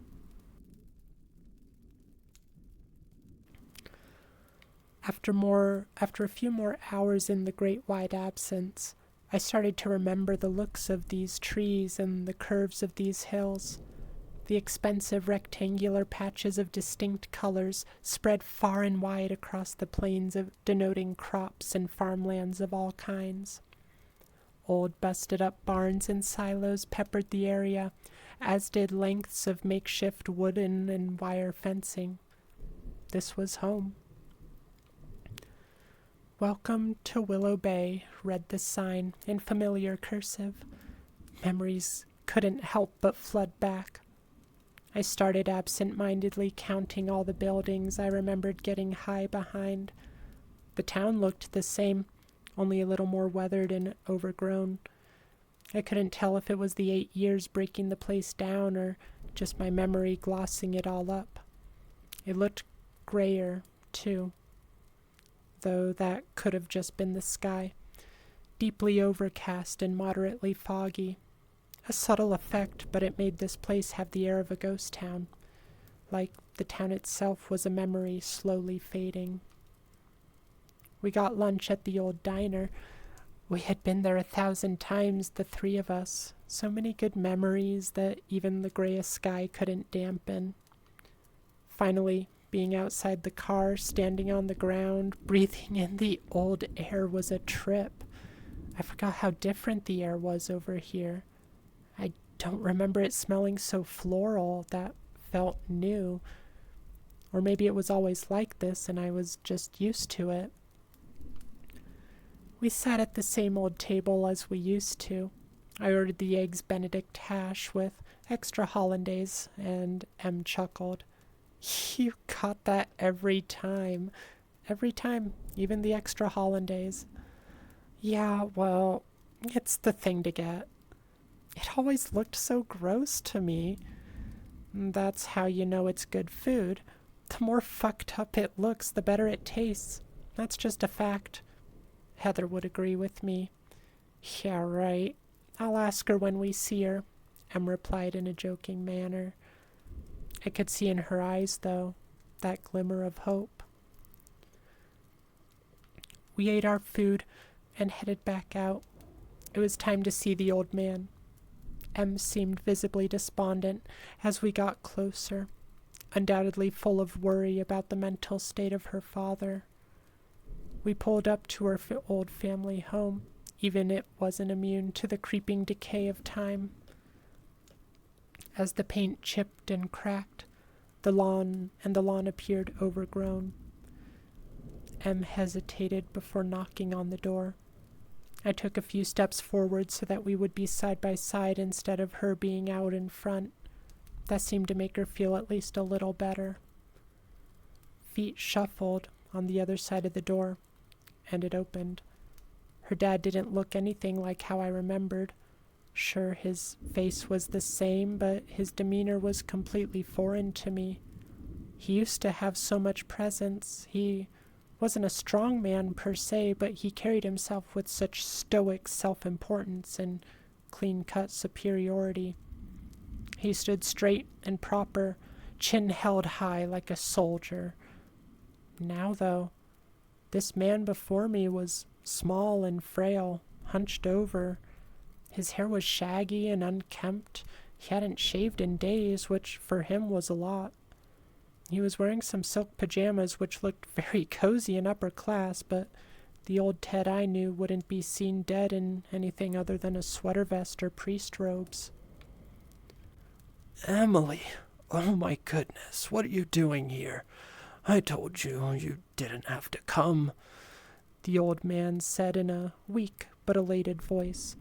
Hey, Dad, Em greeted with a smile and a hug. Hey, Mr. Noby, I added, not expecting my own greeting.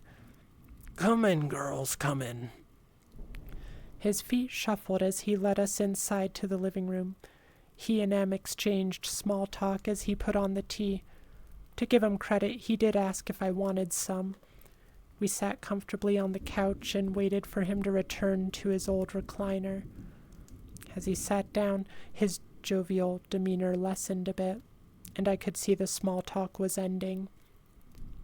I'm sorry if my phone call scared you. I just got a little confused is all. It's just so good to see you. And you too, Lila. I smiled in response. I held a lot of resentment towards this man for a lot of years. All the constant backhanded comments and the judgment and the controlling behavior had made him up to be some big villain in my life.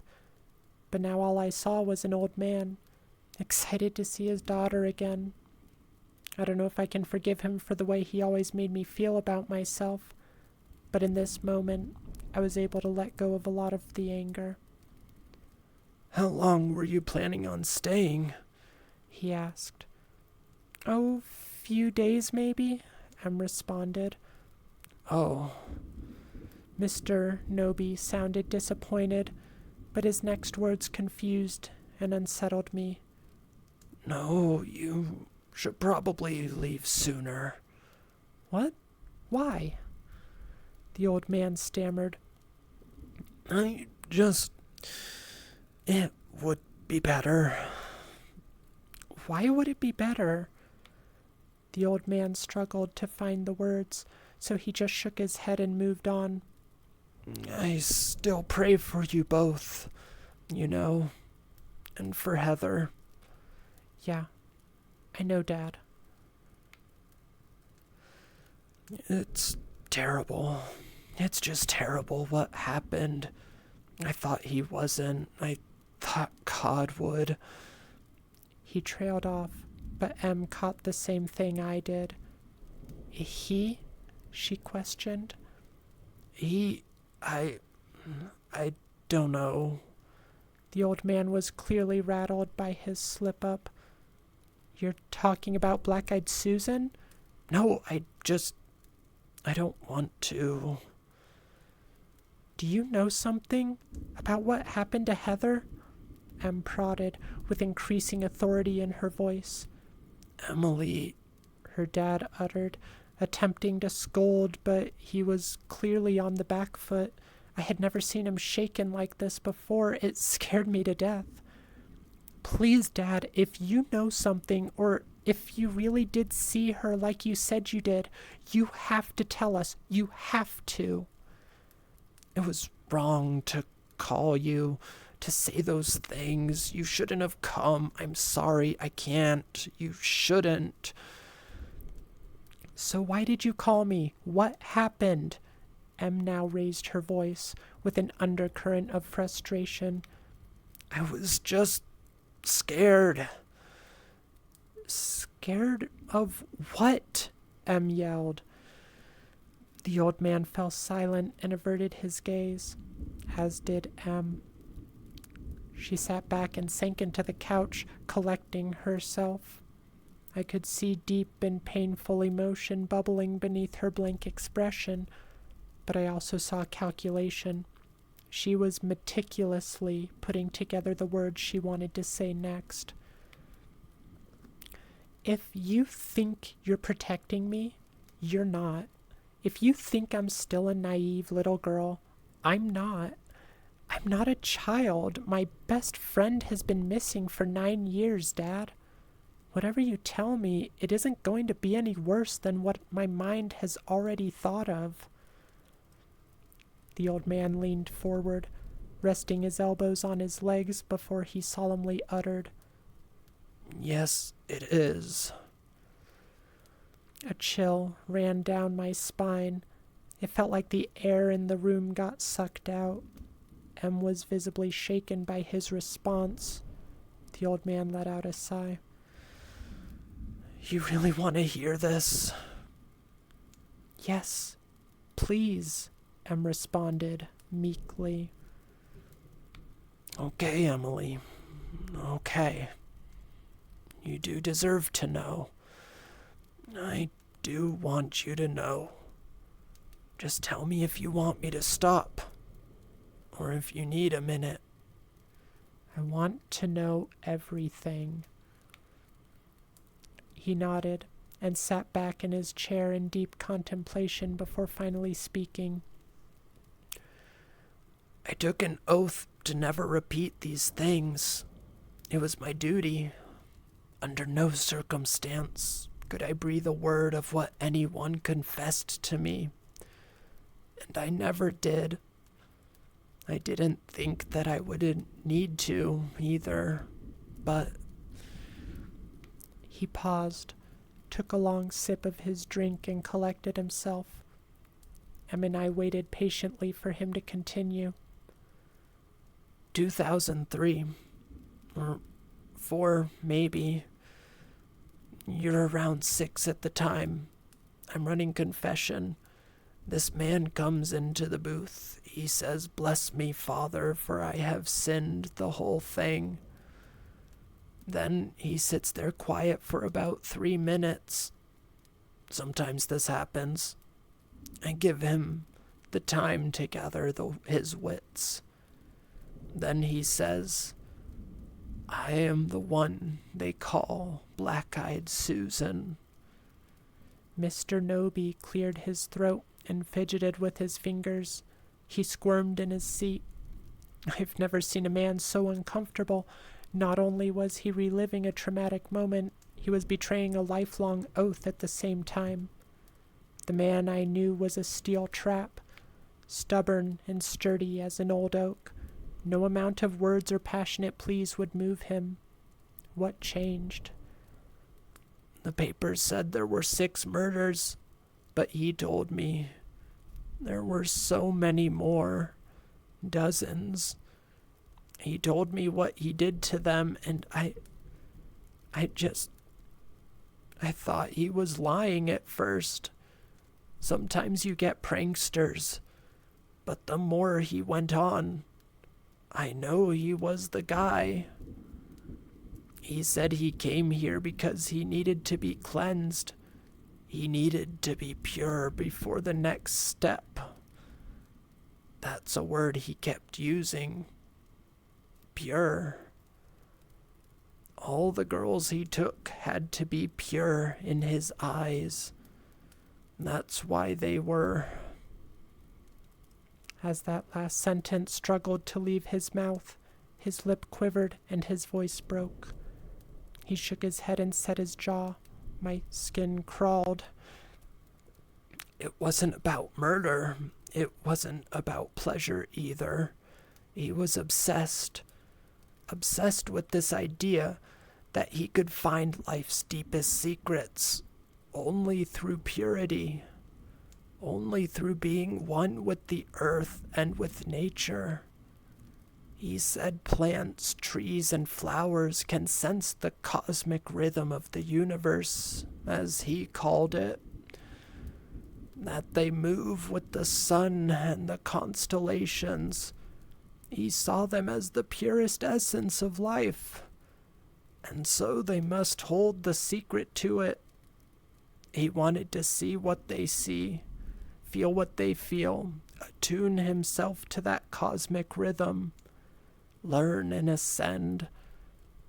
It all sounded insane, but if you could hear his voice when he said it, he believed every word.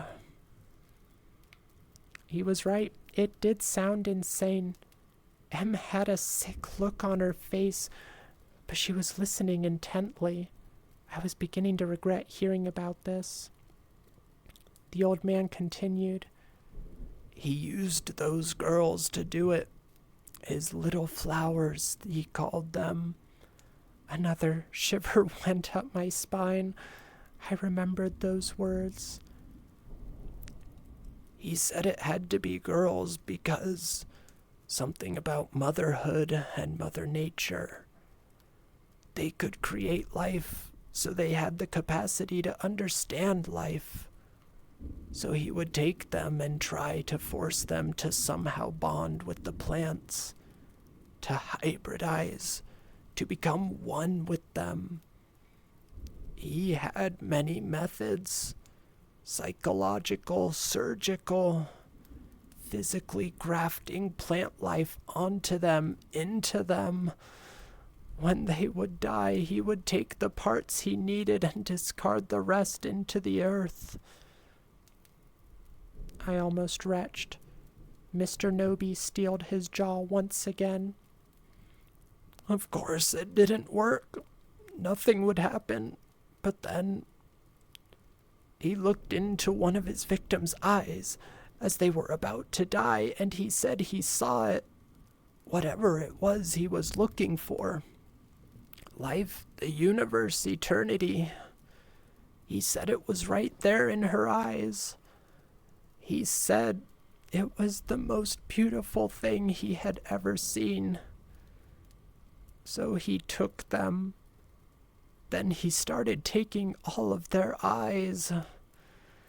He'd preserve them and look at them, and he would see, he would learn.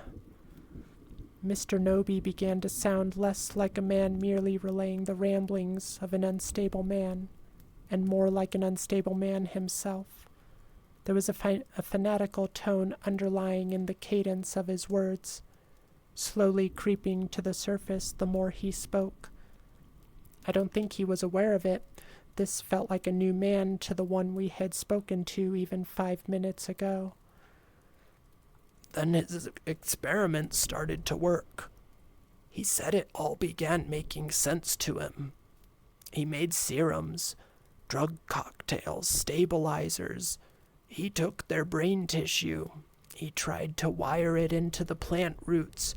He fed them blood, used skin and muscle as soil. He put veins and tendons into the vines, the hearts to pump the blood through. Everything he could use, everything he could graft and bind and connect to make them one. Any way to hybridize. Whether it worked or not, he said he wanted to create new forms of life, extend it, preserve it, clone it, evolve it. Stop, Em shouted. Stop it. This is nonsense. This isn't real. You don't believe this, do you? And what does this have to do with Heather? Black-eyed Susan is dead. I thought it was nonsense, too. Of course, I didn't believe he was doing these things, but I believed that he believed he was. I thought about telling someone right after the confession, but the next day I see on the news he turned himself in. Then he died. So it was over. Even when Heather went missing, I didn't think anything of it. He was gone. But the thing is, people kept going missing after her. In other towns and other counties, it didn't stop. He told me it wouldn't stop, but I had no reason to believe him once he got caught. Certainly not once he died.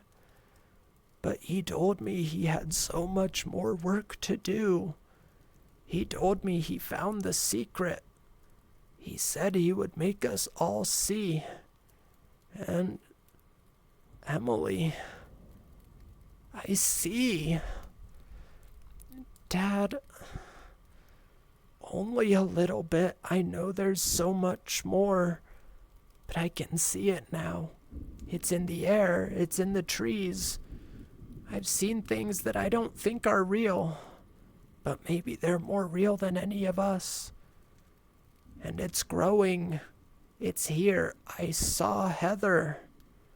I saw her walking outside in the night, in the fog. I saw... Em stood up. Okay, I have to go. We have to go. I'm sorry, Dad. I'll come back. I'll be back tomorrow. We'll talk, I promise. I have to. She briskly walked out of the room and out the front door. I followed closely behind. As we left, I heard him muttering, "No, go home tonight. Go home tonight, Emily." She sat in the driver's seat of the bug, hands clasped on the steering wheel, nearly hyperventilating. I sat next to her. I can't look at him like that. I don't want to see him like that. He doesn't even look like my dad anymore. He's delusional. It's all insane. It doesn't even make sense because he said the girls had to be pure or whatever, but Heather did drugs and had sex when she was with Dom. That doesn't fit with their purity. But he didn't know that. He's making it up. He wants to scare me so I'll come back and change my ways, so he can turn me back into who I was. It's fake. Why else would he make up such horrible things? I don't understand. Em rambled on, justification after justification, her mind desperate to make sense of it all, but her body in the midst of a panic attack. Breathe, Em. Please, just breathe. It's okay. He's old and he's confused sometimes. He has all this old trauma and it's manifesting in ways he doesn't understand. It sucks, I know, but it's gonna be okay. He'll be okay. We'll get him the help he needs. I tried desperately to reassure her, even though I was scared and disturbed beyond comprehension. Em calmed her breathing as much as she could. I want to go home. I don't want to be here anymore. I know, but I know you, Em. You're going to regret it if that's how you leave things. You'll regret it forever. Let's go to the village motel, have one nice chill night. We'll order Chinese from Summit. They're still there, I saw. And in the morning, we'll come back over. We won't talk about any of it. Nothing that'll set him off. We'll just have lunch or whatever. Keep it light. Talk about his old harmonicas and shit. Say goodbye properly, and then we'll go. Em sat back for a minute and then finally answered, "Okay." There are 2 moments in my life that I wish I could change more than anything in the world. The first moment I would change was me not being there for Heather before she disappeared. The second moment I would change was the moment I convinced Em to stay in Willow Bay for another night. End of chapter 3. 2 more chapters to go, you guys. But I think I need to take a quick bathroom break, so I'm going to set you up with 3 minutes of ads. If you don't want to watch them, as always, I will not be offended if you dip out for those 3 minutes. In those 3 minutes, we will return, and we will continue the last couple of chapters. So, not bad, not bad. Yeah, I liked that chapter a lot. The second chapter was the only one that's been a little kind of slow for me so far, which is ironic because it had that tense moment. So, y'all take a break as well. Go get a snack, go get some water, go to the bathroom if you need to, get up and stretch, and we will be right back in those 3 minutes. Let me put you on the Astral train. I'll leave you with the stormy noises and the fireplace noises. I hope they're loud enough for you guys. It really adds to the atmosphere for me. And I will be back in 3 minutes.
Oh my goodness, did the ad actually beat me this time? Usually I time it pretty well. I did have to refill my water though, so that might have played a role in it. Alright, let's get ourselves situated again, and we will get back into the story. Alright. Switch over to this, pull you guys back in. Hello, welcome back. Aw, all the head pats. You guys are so sweet. Thank you. I have really been enjoying this story. The the dad's voice was definitely not good for my voice, but I did like that voice for him though. Pop this back over. What are you guys thinking so far? I really enjoy this author. We're definitely gonna have to keep an eye out for more of their stories. I don't know what their pronouns are. I get the impression that they might use she, her pronouns. At least that's, like, it's kind of, maybe not stereotyping exactly, but just judging by the narration and stuff and the writing. My guess is that they're more on the femme side, at least.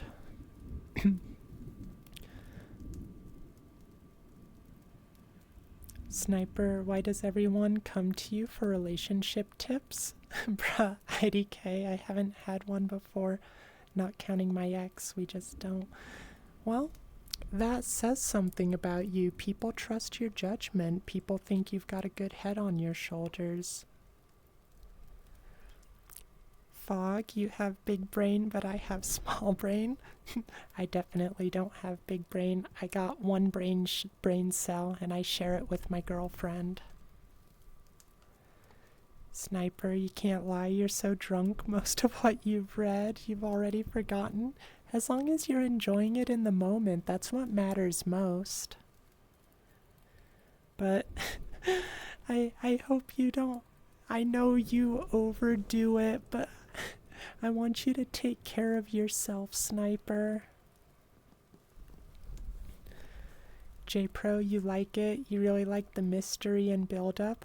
I hope the bad guy lives up to the hype.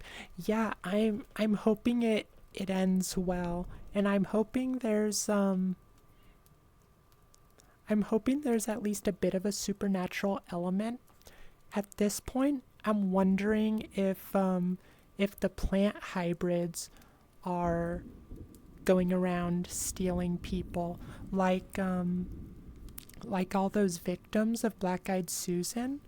They said there were plants growing out of them, so I wonder if those plants grew into these plant-human monsters, and that's who's stealing. Ooh, maybe it's the scarecrows. Maybe the scarecrows are the plant-human hybrids.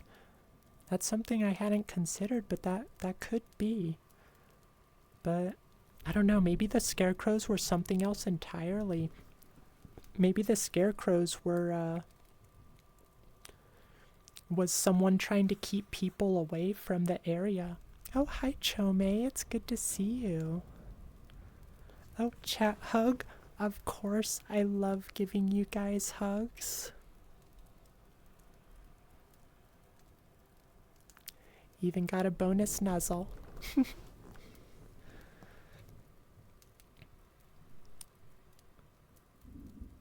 Sniper, you're drunk 99% of the time. You can barely look after myself. Some people are better at looking after others than themselves. I have faith in you though, Sniper. Alright. Well, we are at our 2-hour mark and we've got 2 chapters to go. So, shall we get started?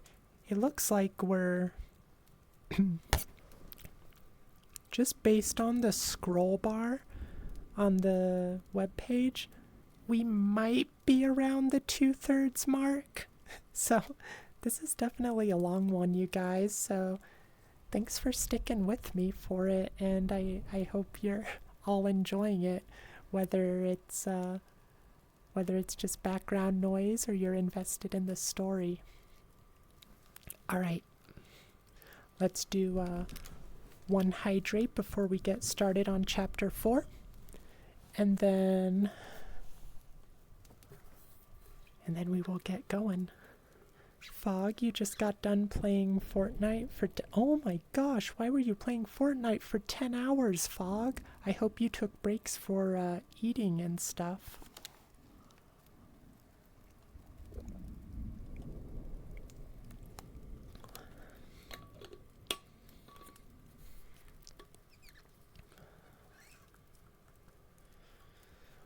Sniper, you're mainly drinking because you've got to sort out 2 college esports events and then the next charity event, so you're oh, make sure you take time to just decompress, okay?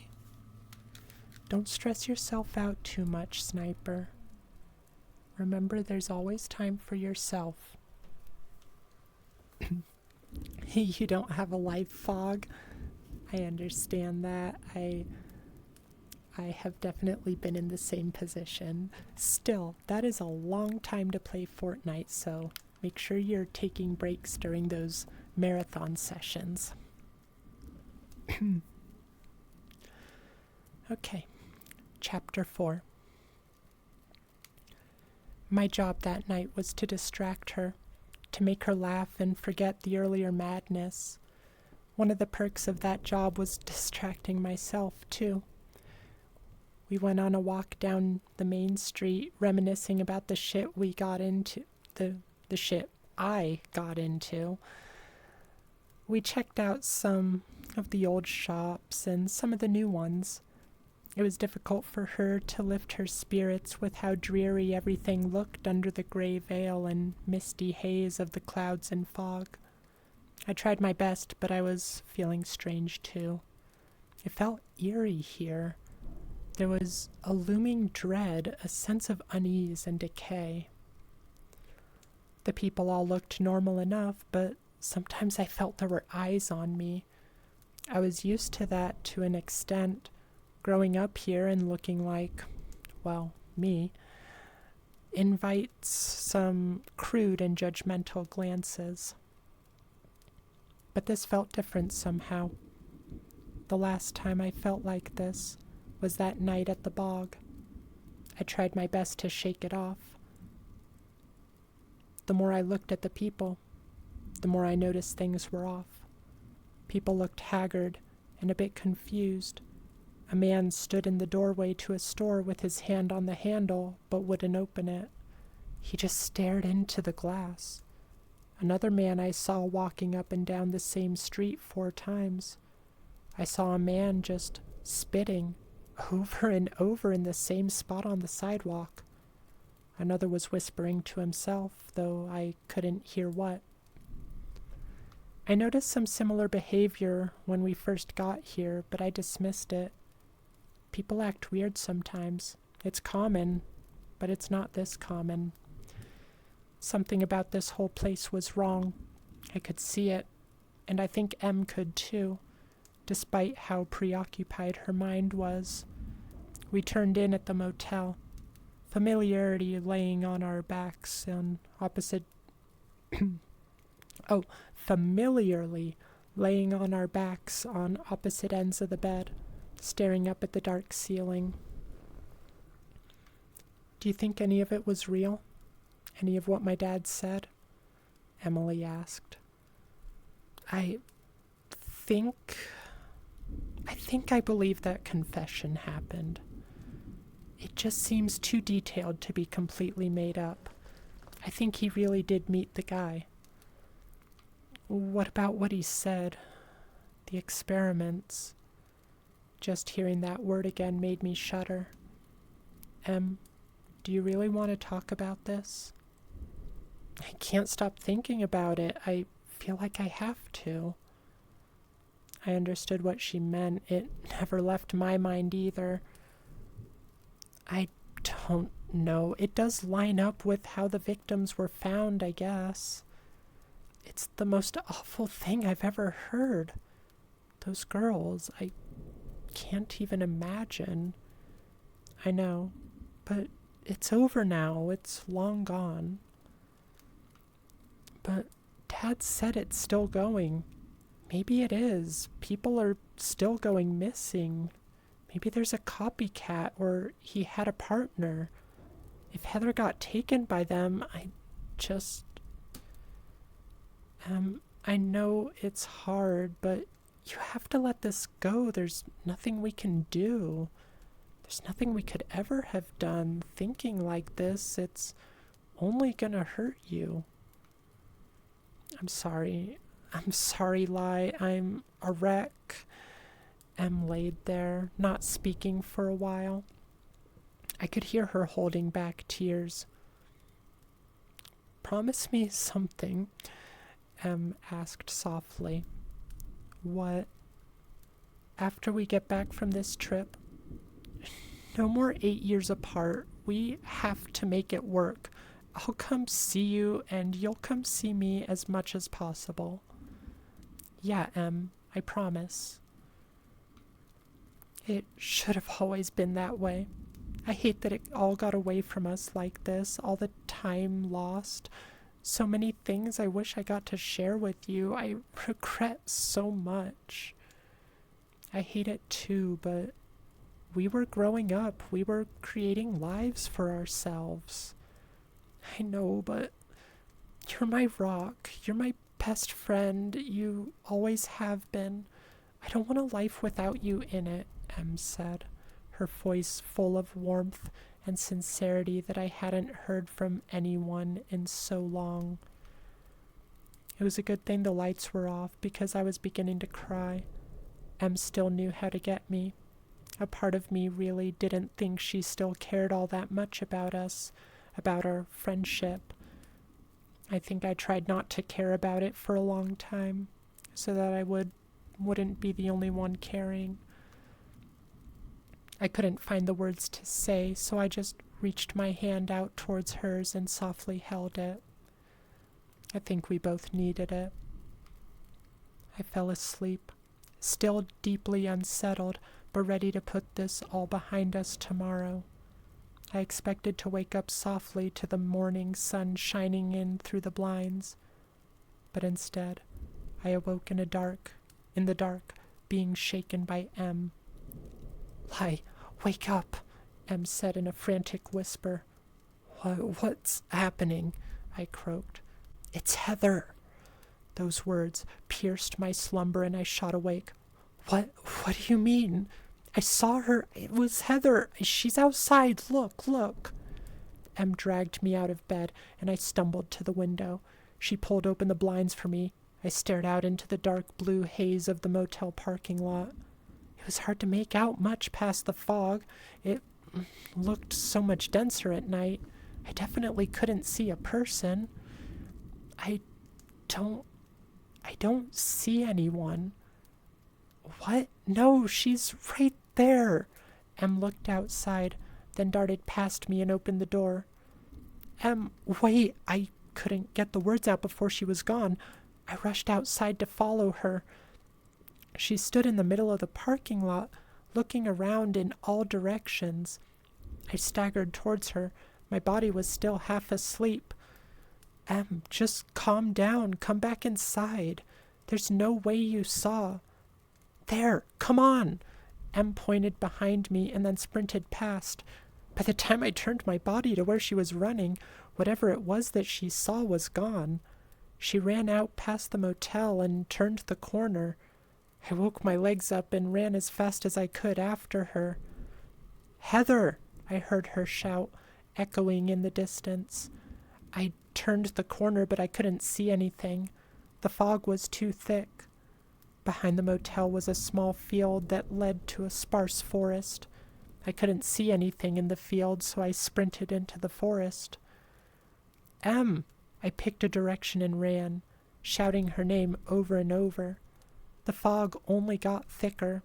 I wanted to keep running. I would have run forever, but I didn't even know if I was going in the right direction. I stopped and listened for any sign of movement. any footsteps, but I heard nothing, just the quiet wail of the wind and the rustling of the trees. It was like she just disappeared. I spent the next 2 hours lost in the fog, out in the woods behind the motel, screaming and crying, begging for Em to come back, but she never did. I knew someone got her. In that moment, all of this Black-Eyed Susan nonsense became real. I didn't know how or to what extent, but he was back. He got Em. She was gone. I found my way back to the motel. My entire body was shaking. It felt like my guts were in a blender. I was in complete hysterics. I couldn't believe it. I refused. Em couldn't be gone. I just got her back. I made those promises. We were never going to be apart again. We could have been... I couldn't protect either one of my best friends. My body wanted to shut down. I wanted to curl into a ball and die, but this wasn't over. If what the old man said was true, if what all the legends I heard through the years were true, he wouldn't have killed her. That's not what he does. If I can find her, I can save her. At least that's what I was hoping. So I had to be strong, and I had to think. Only one place came to mind. The bog. She had to be there. It all added up. I didn't waste another second. I got in Em's car, and I drove. If any of this was true, even one word of it, then I needed 3 things before I went into the bog. I couldn't go in there unarmed. I needed something to shoot. I needed something to cut. And I needed something to burn. Stores were closed, but I know everything I needed would be at Mr. Noby's place. I had broken in there many times before as a kid. I knew how to do it.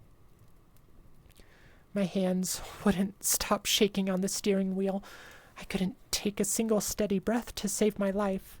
My body was in a constant battle between adrenaline and exhaustion. The town was quiet, deathly quiet. I suppose it made sense, only an idiot would be driving in the middle of the night in this kind of fog. I made it to Mr. Noby's, parking a little ways down the street to be safe. I quickly made my way around the back of the house. Em's window was on the upper floor overlooking the backyard, and the lock was busted. I doubted they had gotten it fixed since we kept it a secret. It was easy enough to climb up, especially with all the adrenaline I was feeling. Sure enough, the window slid open and the screen popped out easily. I hoisted myself inside as carefully as possible. It wasn't Em's room anymore. Now it was just a junk room. That made it a little harder to maneuver without making a sound, but I managed. First stop was the bathroom. I grabbed a can of aerosol deodorant. Fortunately, I already brought a lighter. Then I snuck down the stairs. The stairs were always awful. They creaked like hell. I remembered that if you stuck to the far side as you walked down, they wouldn't creak as much. Em and I snuck out a lot. He had a hunting rifle above the mantel and a chainsaw in the garage. It was easy enough to grab the rifle and get the ammo sitting underneath it. The chainsaw took a bit of looking since the garage was pitch black, but I managed. All I had to do was go back inside and then escape through the front. But when I stepped through the door, Mr. Noby was standing there, right in the living room, blocking my way. All I could see was his silhouette, and it petrified me. He didn't move. Thank you for the follow, Stark Red Moon. I really appreciate it. I'm glad you're enjoying the story. Let me take this moment to get a quick drink, and then we'll continue on. I didn't think it was going to go quite this direction. I am wondering if,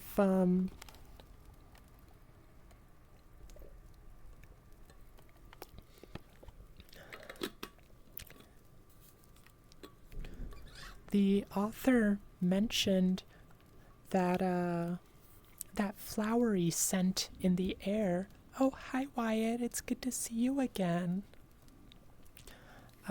Mentioned the flowery scent in the air. I wonder if that's some sort of hallucinatory pheromone. And maybe that's why people are seeing things, you know? That's my theory anyway. I guess we'll find out.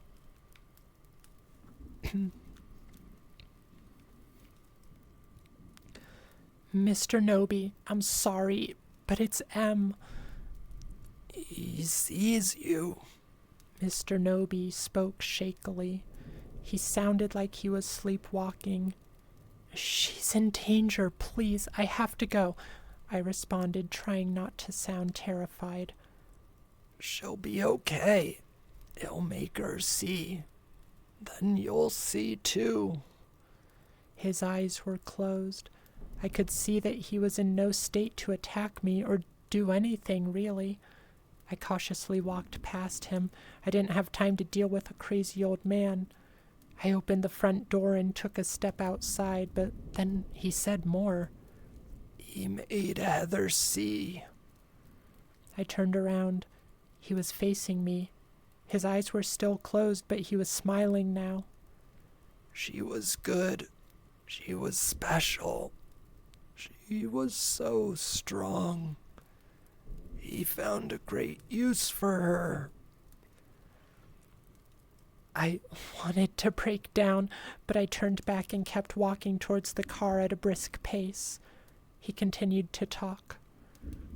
He'll find use for you too. You're all his little flowers now. The whores, the heathens, the sinners, and the blasphemers can now be purified. We can all be purified. We will all be accepted into his kingdom. For Black-Eyed Susan, the wilted one is God, and he will be our salvation. I got in the car and sped off immediately. As I peeled off down the street, I saw figures standing in the windows of the neighboring houses, staring at me, unmoving. A few stood on the sidewalks. The fog was so thick now. This was no longer the town I grew up in. Something dark and depraved had seeped in and poisoned it. It was unrecognizable. I had to get to M, and I had to get us both the hell out of here. Willow Bay was gone. End of chapter 4. That was a short chapter. And now we're on to the last one. Chapter 5. Hi, Toast. It's good to see you. Right.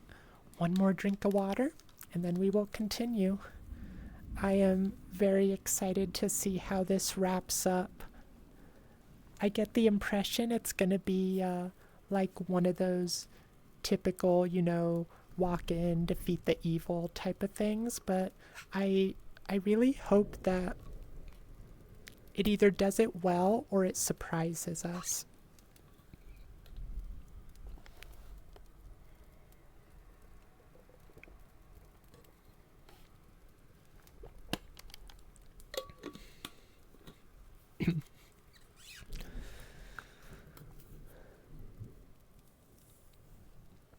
Admiral, you feel like it will be a loss? They definitely could go that route, but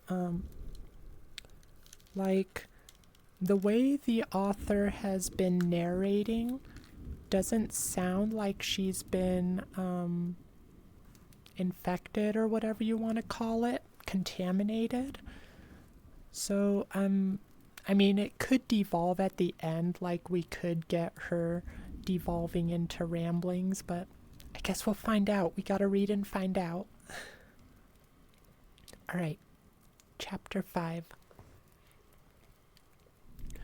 The cracked pavement of the streets became dirt roads as I carried on in the vague direction of where I remembered the bog to be. I had to wipe tears away from my eyes while I drove. They constantly welled up. I looked over at my haul of weapons, looking so out of place on the seats of this cute little car. Heather's parents, after much pestering, let me use their chainsaw once or twice when we would go out to help on their farm, and I stole my grandpa's hunting rifle many times. It had been a lot of years, but I felt just confident enough that I could at least fundamentally function them if I had to. But I still had no idea what was coming. As far as I knew, I would be wading into hell itself. I got to the old Lightbody ranch, now decayed and completely overgrown, like the earth was reclaiming it. Then I saw the wall of trees, the beginning of it at least. I got the car as close as I could, as it would go before I would worry about it sinking, and then I gathered my equipment and stepped out, strapped the rifle to my back, and haphazardly stuffed the chainsaw and other tools into my backpack I had sitting in the back seat, the blade sticking awkwardly out from the top. The fog was denser than any I'd ever seen. Beneath it, countless tall, slender spires all bunched together.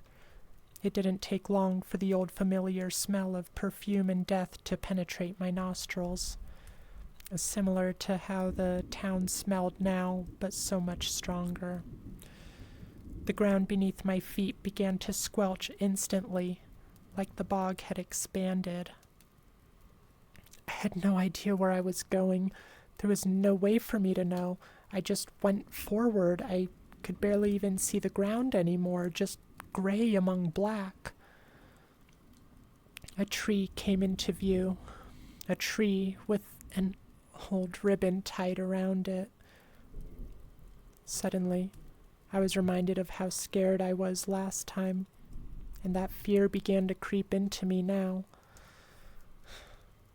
I was hoping to block it out with the adrenaline and my single-minded dedication to finding my best friend, but it got in. I was terrified 1,000,000 times more since I didn't have M with me. I began seeing shapes in the fog, just like last time, figures slipping in and out of view, only the faintest shapes. The cross shapes. They reminded me of everyone I just saw staring at me in town. It gave me the same dread. I was more alone in this place than I had ever been before, and I did not feel alone. I felt watched.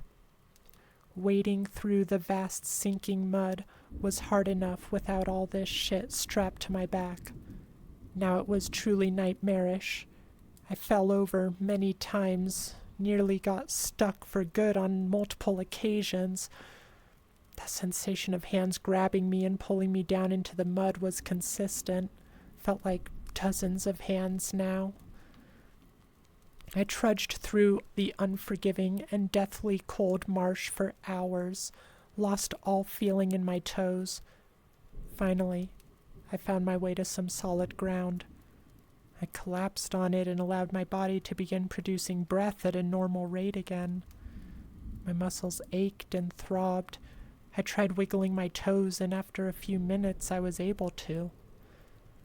Eventually, I looked up, expecting to see that giant hawthorn tree we saw last time. But it wasn't there. This was a different place. I don't know why, but I had a feeling I needed to find that tree again. But how? I did see the symbols, though. Those inverted triangles with the lines through the bottom. Earth. And I suppose that made sense now. They were carved into so many more trees. All I could do was keep moving forward as consistently as I could despite the constant disorientation of the fog. I tried my best. I walked and I walked in what I thought was a straight line. Only I began seeing things repeat. The same stump, the same tree, the same flowers. I went in a circle. The figures kept appearing in the distance. The crosses felt like they got closer every time I see them. Every time I saw them, it became clearer what they were, even though I knew already. I tried taking a different path, but it didn't yield better results. The scarecrows inched closer and closer, while never appearing to move. Then I stepped on something. I nearly rolled my ankle, Instinctively, I looked down, and it looked like a small die at first, but it was a bead, a letter bead, from M's friendship bracelet, the letter A, either from Lila or Heather. I scanned the ground looking for more amidst the fog, and I was able to see the faintest glimmer of white in the dark browns and greens and grays. I walked over and picked up an L. She must have been leaving these like breadcrumbs. I saw another in the same direction. Now I finally had a path. Another L. Then, a few meters away, an H. The flora got denser as I progressed, and the scarecrows crept closer, but never close enough that I could see their faces. Every now and then, I'd hear the distant sound of a twig snapping. I had to try really hard not to scream. I continued on and found a clearing. I didn't see any letters at first, but I looked up and there it was, the hawthorn tree. I finally made it back here the long way. My mind was cast back to the first time we reached the tree. Em said she saw something. She said something was wrong with it. I didn't really see it. I thought I might have, but I wasn't sure. Now, though, there was nothing wrong with it. To me, it was just a tree. I got close this time. I looked hard into the mess of leaves and branches, but nothing. All I could see was another letter dropped near the base. I walked over and snatched up an E. Was that it? I wondered. Is the tree somehow the destination? I looked all around the roots, looking to see if maybe there was a hatch or something, a hidden entrance to some kind of underground. I don't even know what. But I saw nothing, so I went back to scanning the area. Sure enough, another letter passed the tree. Maybe the tree wasn't important after all. Maybe it was just a kind of landmark, I thought. I carried on and picked up an A. I felt like I was getting close. Wherever I was going, it couldn't be far from the hawthorn tree. As I moved forward, picking up another L, I noticed the fog dissipate in front of me to reveal an enormous, natural wall of rock and vines. It stretched on for all I could see, and I couldn't see the top of it. Some kind of vast fault creating a massive cliffside. I scanned it over and over, hoping to figure out what I'm supposed to do now. No obvious entrance to anything, certainly no way to climb it, so I cast my eyes down once again, hoping the letters would guide me. A few meters away, I didn't see one letter as I expected. I saw all the remaining letters, dropped in a pile at the foot of the cliff. This was the end of the line. I didn't understand. There was nothing here, just a cascade of earth and rock like the rest of the wall. But then I looked harder. Behind this one thicket of vines and roots, there was the tiniest gap between the rocks. This little area was camouflaged. I thought about using the chainsaw, but I didn't want to draw attention. Not just yet. I reached my hand in and pulled at the vines. They were very stubborn. I tore and I ripped, eventually making some headway, and I could see there was indeed an entrance to something behind here. Thin, impossible to find. I wouldn't have seen it in a million years if the beads weren't laid out right at the foot of it. That wasn't the only thing I found. As I pulled my hand back from the mess of vines, it was covered in blood. Rich, dark, crimson blood. The vines bled as I ripped them. I couldn't believe what I was seeing, but I had no time to think about it. I had to get in there. As I stuck more of my body inside, forcing my way through the vines and squeezing between the rocks, I noticed that the rock on my right side could move. I pushed and it slid open with minimal resistance. Then I got my whole body inside. I couldn't believe it. I made it. I found something no one had been able to find in decades. I was here. I could find M. I instantly could tell what this place was, or at least what it used to be. I could see by the long cavernous hallways, the hanging overhead lights, and the wooden support beams. At some point in history, this was a mine. I pulled out the rifle and got it ready. I was in the mouth of hell now. This place was wrong. The fog wasn't inside, but the feeling of it was. 1,000,000 invisible tiny particles floating by, dancing off my skin, being breathed in through my nostrils. My heart rate was already elevated, but now I could feel it all through my body. I could hear it deep in my brain. Thudding, pulsating, low droning booms making my temples flex, reverberating throughout every inch of me. My vision grew narrower as I walked inside.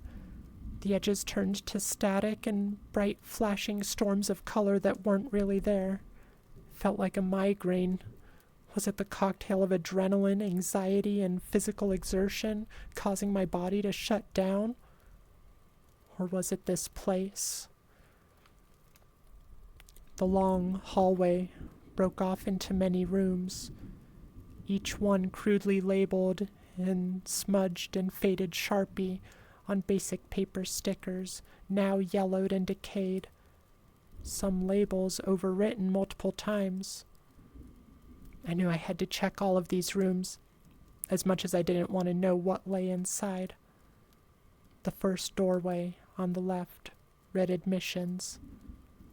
I led with the gun and walked inside. Just a few empty cots. There was a clipboard on the wall with a list of names, ages, and eye color. I didn't want to look too closely, but the most recent name was Emily Noby. I rushed out and moved to the room on the right. Garden. This room was unusually sanitary and sterile, akin to a makeshift college science lab. Full of multiple glass cases with soil and various plants, and little water spritzers above them. I didn't want to take too much time, but I had to look a little closer. Some of the plants inside looked very strange. They looked squishy, veiny. Some had little tufts of hair. Most of the plants in the soil weren't actually plants, just little wet mounds of mulch and blood. Some had more than that. Some looked more fleshy. I think there might have been a tooth in one of them. I wanted to retch. I couldn't fathom what those were. I didn't want to know. I moved on. The next room on the left read gynoecium. I didn't know what that word meant. Inside looked like another thrown-together lab. There were test tubes and beakers and more specimens behind the glass. These specimens looked bizarre, like oversized seed pods. But they were bleeding, seeping red like the vines. My mind couldn't comprehend it.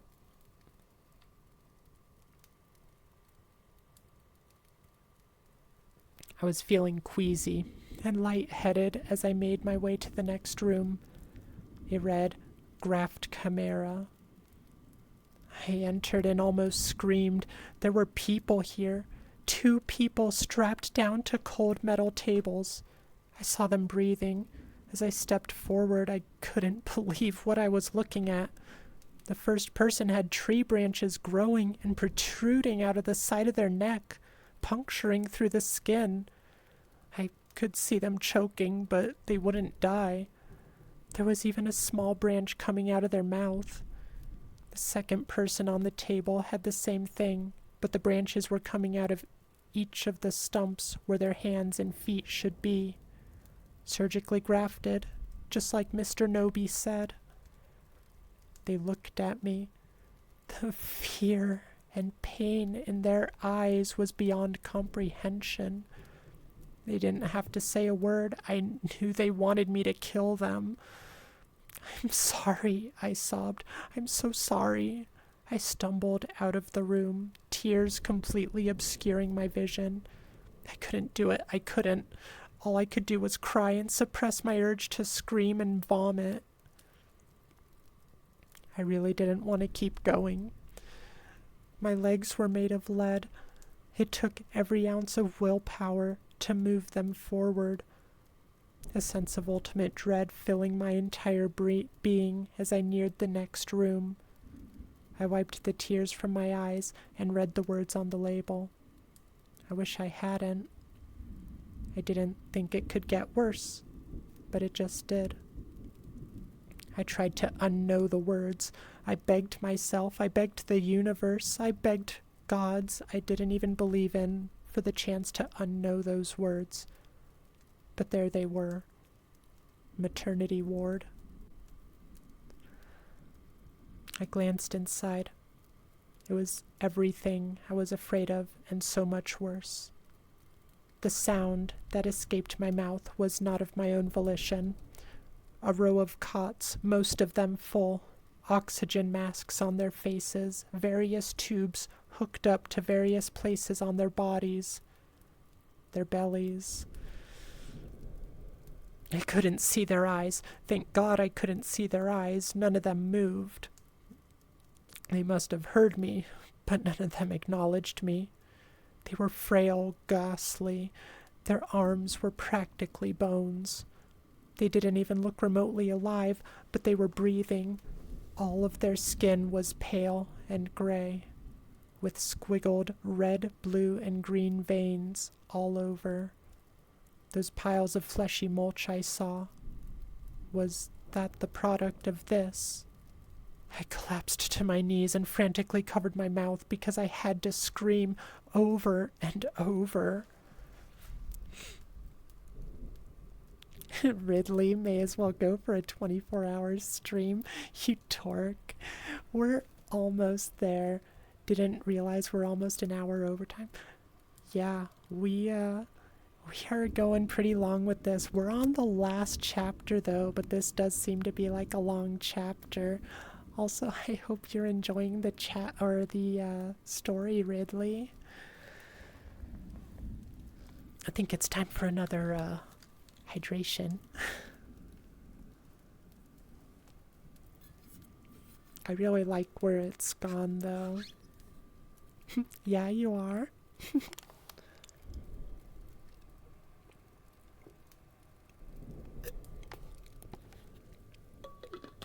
I have thought about doing a 24-hour stream someday, but I don't know if I could. Oh my gosh.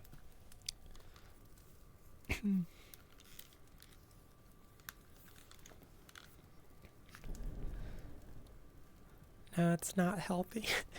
No, it's not the most healthy, but I do like a challenge every now and then. Honestly, I probably won't ever do it, but, you know, I think about it every now and then.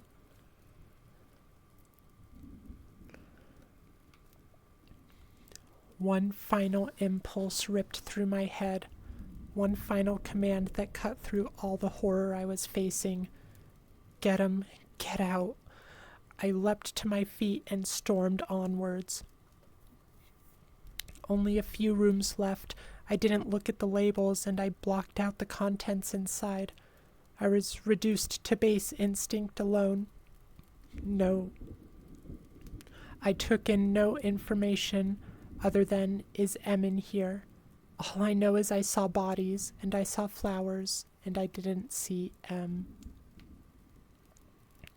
I passed 2 more rooms, but as I looked into the third, my tunnel vision broke. I saw her. I found her. She was laying on another of those cold metal tables. Our eyes met. She looked so tired. Lila, she uttered weakly. I almost walked right in before I noticed the 2 men standing over her.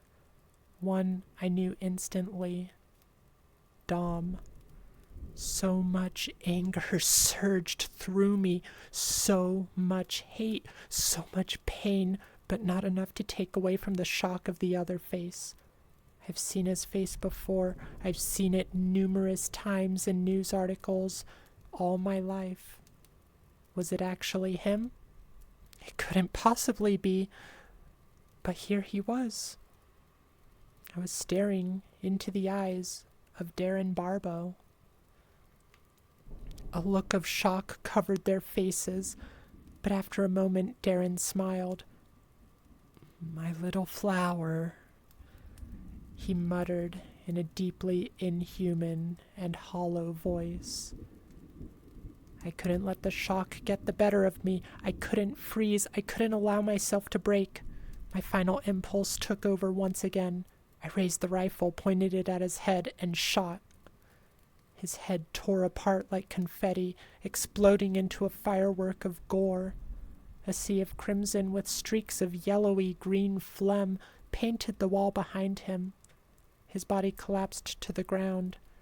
Dom lunged towards me, and I shot again, getting him in the throat. He went down instantly, gurgling and choking on his own blood. He tried to speak but couldn't. Good. I had no desire to hear what he had to say. Why and how he became part of this, or for how long. What he did to Heather, and why he chose her. I decided his death was more important than those answers, so they would die writhing in pain alongside him. Hi, Marshadow. Thank you for the posture check. All right. Back straight, shoulders back, and boobs out. We're almost done. Hold yourselves high. J-Pro, there was this guy who did 24-hour dates to test women. What? What does that mean, 24-hour dates to test women? That sounds weird. I grabbed Em. Her body was weak, and she wasn't able to put any weight behind her movements, so I swung her arm around my neck and pulled her to her feet. I walked her briskly out of the room, but when I turned to head back down the long hallway, I was face to face with the scarecrows. Almost a dozen of them blocking my path. Their arms weren't outstretched anymore, and I could clearly see their faces now. Flesh patched into burlap, formed into a misshapen sack of a head. Some had parts of actual faces. Others just had generic smiley faces stitched on. Some were more sophisticated looking than others. Some almost looked completely human. I looked to the adjacent room. It read Black-Eyed Susan. I really didn't want to know what was in there, but we had no choice. I moved Em and myself inside, walking us backwards.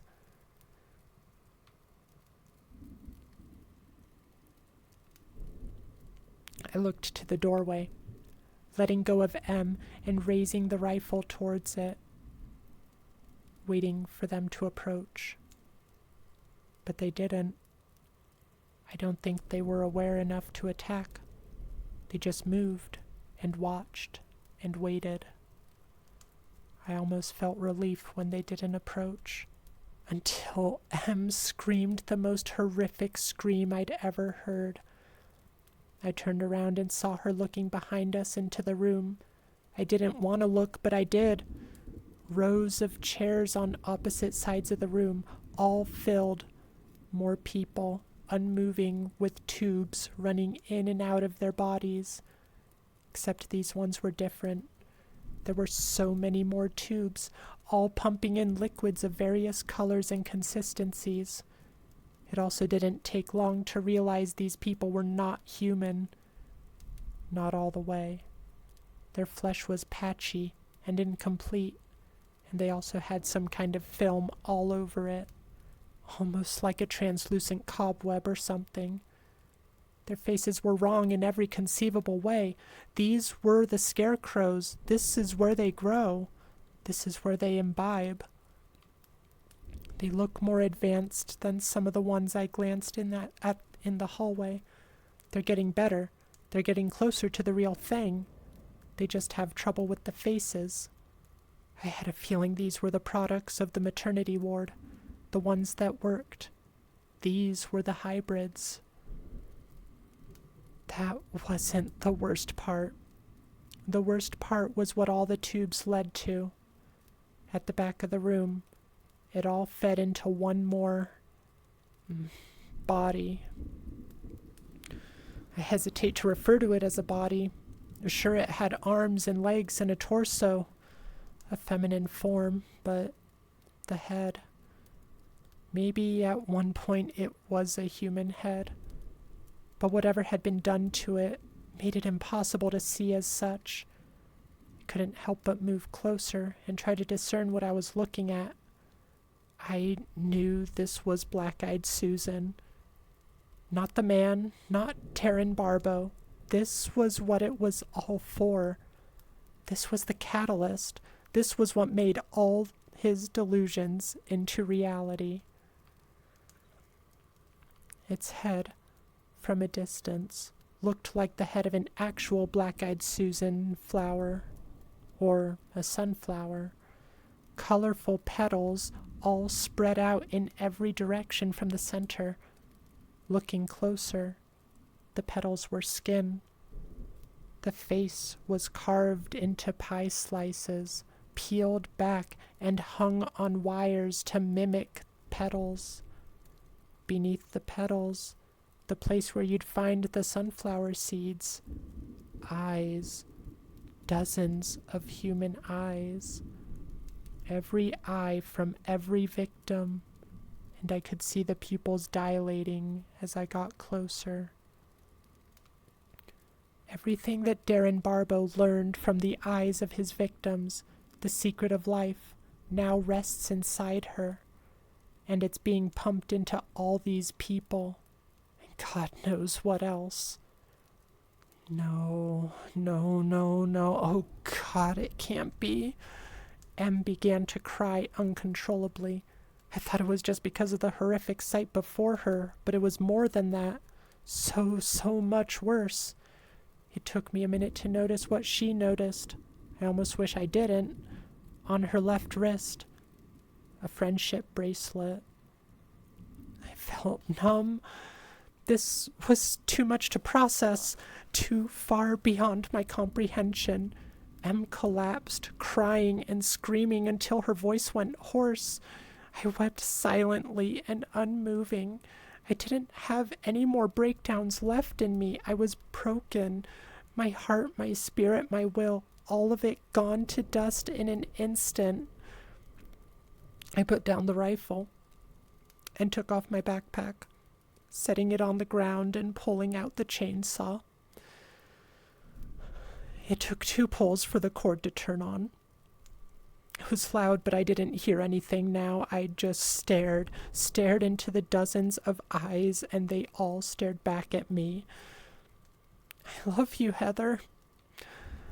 I raised the saw above my head, then plunged it into the mess of eyes. They popped and squirted and shredded like plump grapes, pouring and spraying and oozing all over the room. Liquids of every color. I couldn't stop. I carved and I carved.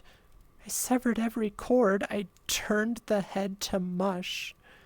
I couldn't let a single eye remain. The eyes that fell to the ground intact, I squished under my shoe. The rotting perfume scent intensified and overwhelmed my senses. I could see it in the air escaping from the holes I carved. It looked like glitter. The color storm on the edges of my vision crept in and enveloped me. The dark, cavernous walls began to pulsate with vivid scarlet and cerulean hues. My focus pushed and pulled. Every motion created a colorful haze in its wake. The room spun, and my legs fell out from under me. I turned my body and reached for Em, but she looked a mile away. I looked up, and the ceiling melted away into a void more vast than anything I had ever experienced. The glitter floated into the void and shimmered like stars. The colors wove in and out of those stars, beautiful deep blues, Vibrant purples and cosmic greens lit up the void, so impossibly big, and I felt so impossibly small. All sound cut out. Only the slow, thumping heartbeat in my ears remained. The universe was showing itself to me, and it was beautiful and horrible. I laid there gazing for what felt like a lifetime into the endless cascade. I felt trapped in my own body. All I wanted to do was reach out and join the stars, but a shape formed in front of me, blocking my view. I heard external sounds and felt vague, fuzzy sensations across my face. I didn't want to leave this place, but it all came into focus. The shape became a face, and I recognized it. The sounds became words, and I recognized them. "Lila, we have to go now," M's voice said, sounding 100 feet away. I remembered my purpose. My eyes focused on her face, and I came back to Earth. The ceiling returned, but the colors didn't stop. The first thing I saw after M's horrified face were the people sitting in the chairs. They weren't sitting motionless anymore. They were shaking violently, uncontrollably. M tried to pull me up, but she was still weak. I made it to a knee. I heard a pop, and I turned my gaze towards it. One of the shaking people now had a bright, oozing hole in their shoulder. Another pop, and I saw something on their body quickly pustulate and burst a 6-inch hole into their abdomen. I heard more cracking and popping behind me, along with violent, inhuman screams. 2 more pops, one on the kneecap, and the entire leg burst off. One on the face, taking half the head with it. Vines and tendrils began creeping out of those holes, wiggling and writhing. Another body caught my attention. Its eyes began to bulge unnaturally. Pushing violently out of its skull, it screamed. Then hard, barbed tree branches shoved the eyes all the way out and hooked downwards. 2 more branches came out of the ears, and a final one emerged from it, the mouth. It looked like a barbed wooden hand. The tree-like hand then clenched around the face it had emerged from and began pulling it inward, like sticking your hand through a sweater sleeve and pulling it inside out. What happened to this body as it occurred, I can't begin to describe, but I vomited. Sharp green needles protruded from another one's mouth, pushing out and replacing its teeth. Its lips ripped open to create a mouth 3 times as wide. The top half of the head snapped back 90 degrees. A geyser of red and milky green followed.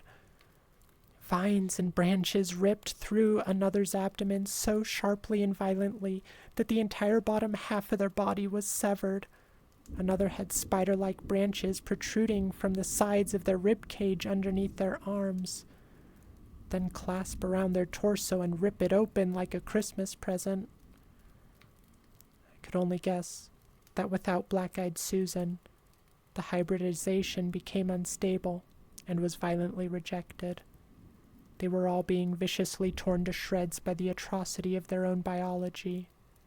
And yet, through it all, they refused to die. Bones cracked and popped, flesh tore and burst, a chaotic mess of serpentine protrusions flailed in every direction.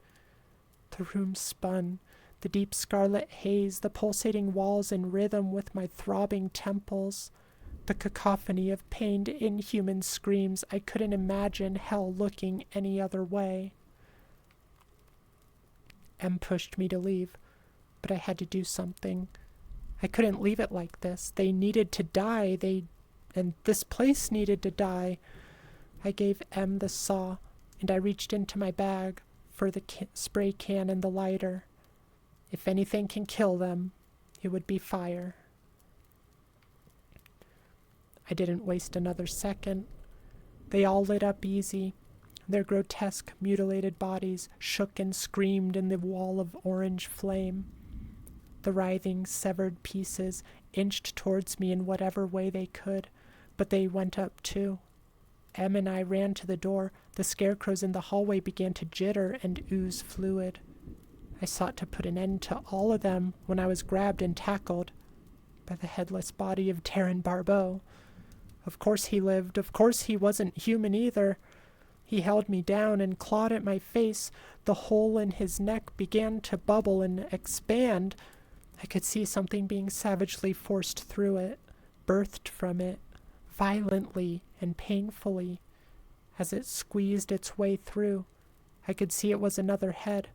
A primitive, undercooked attempt at a head. No skin, no lips, no eyes, no eyelids. Just muscle tissue over wooden skull. The branches and barbs protruding from almost every inch. It stuck its fingers in my mouth and pulled at my jaw. I tried to bite down, but the force was too strong, and I felt a pop as it began to dislodge. I didn't feel pain so much as intense discomfort and panic, as a part of my body wasn't where it was supposed to be. I looked into the cavernous black eye holes on the messy, bleeding skull. It tried to speak, but before it could figure out how to articulate words, the chainsaw came ramming through it, then shot upwards, cutting it up the middle and leaving both halves splayed apart. The various multicolored liquids drenched my face. I shoved him off of me and spat his fingers out of my mouth, while his body spasmed and flailed like the others. One of the scarecrows grabbed Em as I was getting back to my feet. This wasn't just any scarecrow, though. It looked closer to human than any of the others. And the clothes. The long mess of bright orange hair. This scarecrow was made to look like Heather. And it did. It looked so much like her, except for the face, which was just another burlap smiley face stitched on. My heart couldn't break anymore. I was livid. This mockery of our best friend, the desecration, the way it tricked us into all of this entire trip. I couldn't stand it. I pushed it back and lit it up. It stumbled backwards into the others, and they collapsed in an inferno. They didn't have the basic survival instincts to run away from the flames. They just burned. Barbeau stirred. His hand began to reach out, but he too was caught in the blaze. We only had a few seconds to move past them before the entire hallway was lit up. I pushed Em forward, and then I had to make a leap. My pant leg was singed, but I made it. Maybe all the caked-on mud helped. We stumbled quickly towards the exit, trying to outrun the smoke and flames, but I stopped at the maternity ward. I wanted so badly to be able to do something, but they were so far beyond my or anyone's help. They were corpses. All I could hope for was that the smoke would get through the oxygen masks and take them quickly before the fire did, and their suffering would end. Em pulled me away, and we continued on. The flames spread slowly across the vines and leaves that were strewn along the ceiling and walls. The smoke spread so much faster. Our pace quickened as our lungs constricted. I expected to hear more screams as the fire spread, but I didn't. We ran through the vines at the end of the tunnel and fell out onto the grass. Immediately we could breathe again, still coughing, almost passing out, but we made it. We were free. The nightmare that had plagued us for decades was at an end. Em and I slowly caught our breath and rose back to our feet. I looked at her and she looked at me. Then she lunged towards me, wrapping her arms around me tight.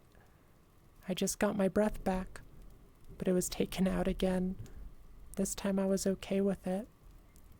She sobbed into my chest. I could feel her tears soaking into my shirt. I wrapped my arms around her too. I couldn't think of anything to say, and I don't think she could either. We slowly made our way back. I saw the hawthorn tree in the near distance. Sunlight began to beam over the horizon, and the fog appeared to be thinning. The pain in my jaw began to rear its head, but I managed to kind of pop it back into place temporarily. It hurt a lot. The horrors of this night seemed to be over. Except, as we got closer to the hawthorn tree, something didn't look right. We both saw it as we got closer. Something was wrong. Something was so wrong. Em recognized it from last time. The tree looked wet, but it hadn't rained. Then the tree started warping, moving, pulsating. It wasn't just my vision distorting this time. As we got closer, the wetness became more clear. It was blood. The tree was bleeding, and it was breathing. The blood soaked into the ground beneath it, softening it. Now even the ground began to breathe, and we began to sink. I felt hands pulling me down once again, except now I could see them. There really were hands. They were everywhere, hands from other pieces of other pieces of bodies. Not solid, but solid enough. The disposed remnants of failed experiments, liquefying in their own endlessly pumping blood, still alive. There was no bog. They were the bog. Em managed to find a stable piece of ground, but my legs were caught. I was going down. It was past my shins. The bark of the tree looked moist and fleshy, and it began to open. A big 7-foot-tall vertical slit formed in the center of the tree. The sides curled inward, and beneath it was a wall of bleeding flesh. Beneath that wall, a hand pressed against it. Then another hand. Then another. I saw what this was. I saw it inside the mine. This was the gynoecium. If the maternity ward produced those scarecrows, what did this produce?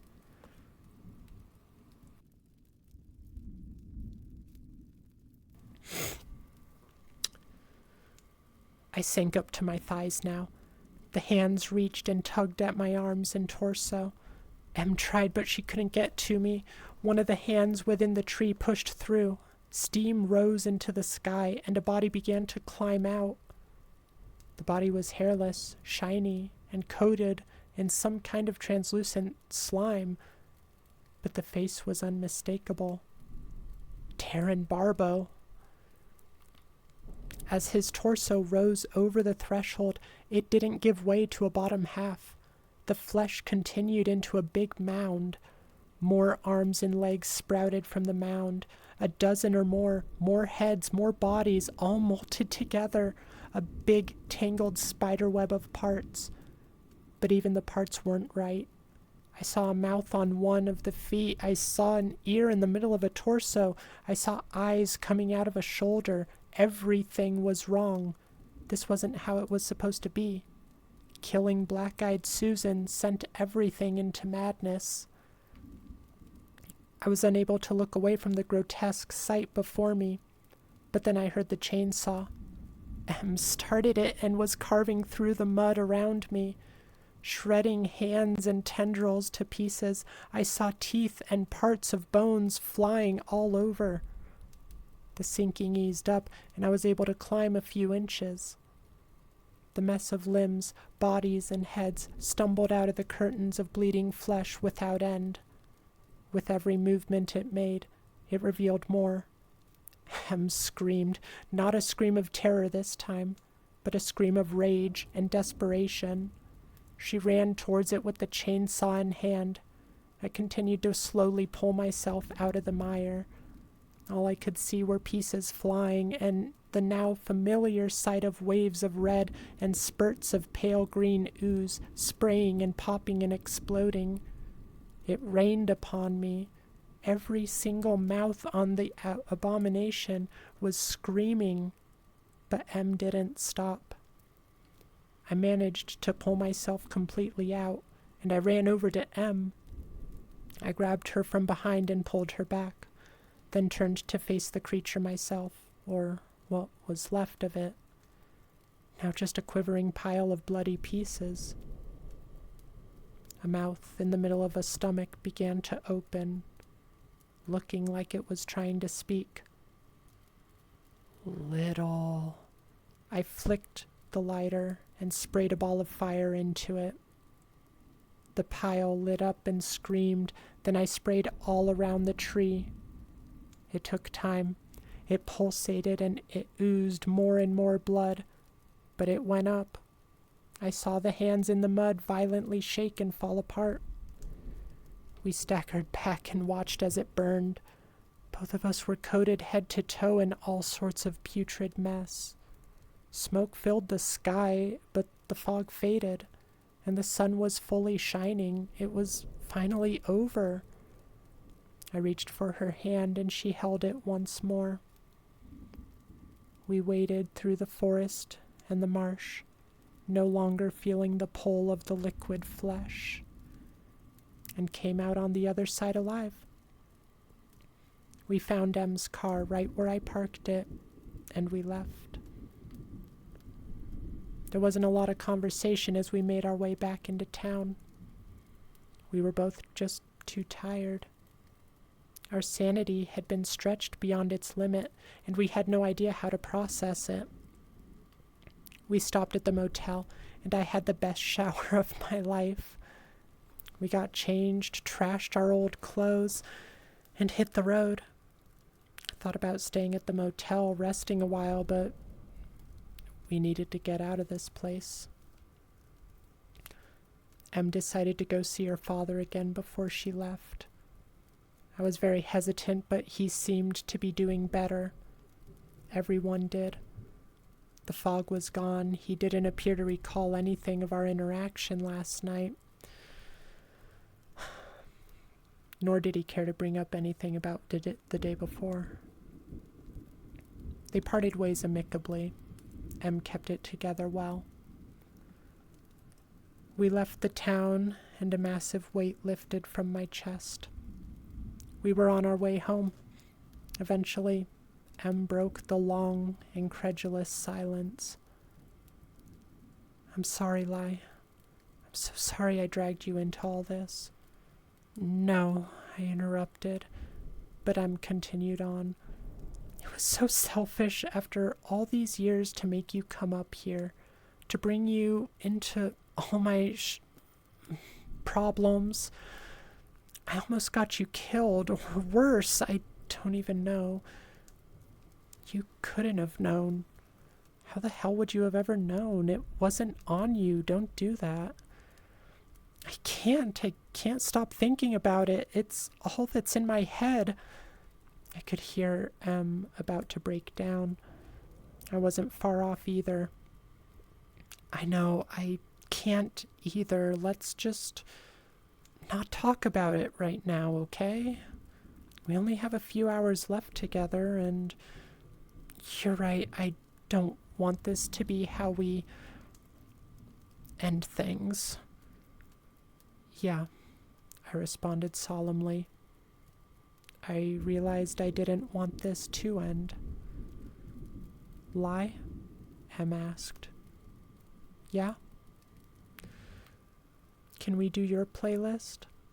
I just feel like mine is a bit much right now. I laughed for the first time since this all started. Things weren't back to normal. I don't think they ever would be. But we could be okay. Just for right now. She continued. And before we stop talking about it, just thank you for saving me. It was a long trip back, but it didn't feel long. All the things weighing on our minds made time pass quickly, even though we tried not to think about it. There was no shut-eye. We didn't even bother trying.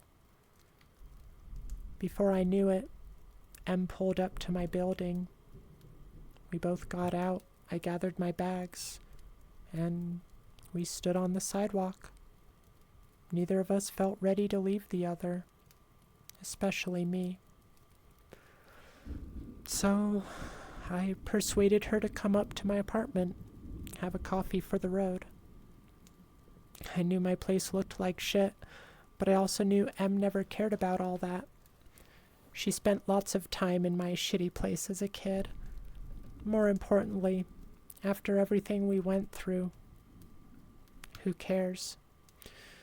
It was difficult to care about anything anymore. I made her the coffee.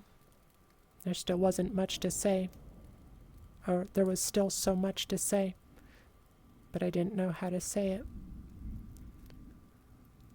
How long am I allowed to park out there? Em asked. Oh, you're not. What? Shoot, Lila. I'm sorry, I didn't think about that. You're probably fine, though. If you hurry, you'll be fine. Good Lord. Okay, I guess I should go. A silence hung in the air for a moment. Yeah, you probably should, I responded. I really didn't want her to go. I didn't want to be alone, and I didn't want to be without her. Okay, you'll come over or something soon, right? Em asked, hopefully. I will. We'll make it work. Good. Em started making her way towards the door. Thank you for everything. I'm gonna miss you. Yeah, I'm gonna miss you too. Get home safe and everything, Em, I uttered awkwardly, trying not to let the sadness or desperation show. Em smiled a half smile and opened the door. The word escaped from my mouth, but I cut myself off before finishing the sentence. Em let go of the door and turned back to me. I don't want you to go, I muttered. She looked at me silently, expecting to hear more, so I had to say more. Even if I couldn't form the thoughts correctly, even if I might say too much. I need to say, I never told you. There's so many things and so many things I wanted to, but I was afraid of things changing. I was afraid you wouldn't. I was stammering and stumbling. I couldn't believe after all this I still couldn't just come out and say it. I just don't want to be apart.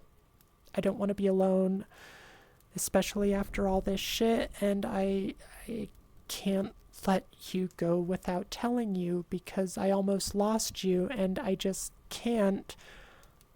Em closed the distance between us, and without saying a word, she leaned in and kissed me. I didn't think my heart could take any more surprises, but this last one I welcomed. Pain shot through my dislocated jaw, and I couldn't have cared less. When she pulled away, she had tears in her eyes. I could feel them on my face. She must have seen how flustered I was because she laughed a little through the still flowing tears and caressed my cheek. Me too. So the trip didn't end. I decided to get back in her car and we drove all the way to her place. I ended up staying for 2 weeks. What happened during those 2 weeks is ours to keep, and ours alone. We talked to Em's dad over the phone. Didn't tell him about any of that, but he did tell us some things. The odd behavior in Willow Bay and some other surrounding areas did not go unnoticed. tests were done, and there was determined to be what they called some sort of bioweapon unleashed. An aerosolized hallucinogenic drug, as they called it, making everyone who breathed in enough of it prone to suggestion and vivid hallucinations. I went back and forth about that. Certainly that's what happened to the town. That's what hid in the fog. I figured that much already, but how far did that drug go? I would love to believe that everything I experienced that night was merely the product of excessive hypnotic drugs, the worst trip of all time. Then the earth I live in would make a lot more sense. I knew the bog was real. I knew the mine was real. I even knew the experiments were real. But the monsters, the scarecrows, the flesh, it would make sense if they weren't real. I was expecting to see them, so I saw them. Classic hypnosis. But every time I take a bite of my food, and my jaw clicks, I can't help but doubt. It would be too easy. I'm with M again now. It's been 4 more weeks, and I just moved the last of my stuff in. We're doing well. We have nightmares almost every night, and crying fits every few days. But having each other to hold on to makes it all bearable.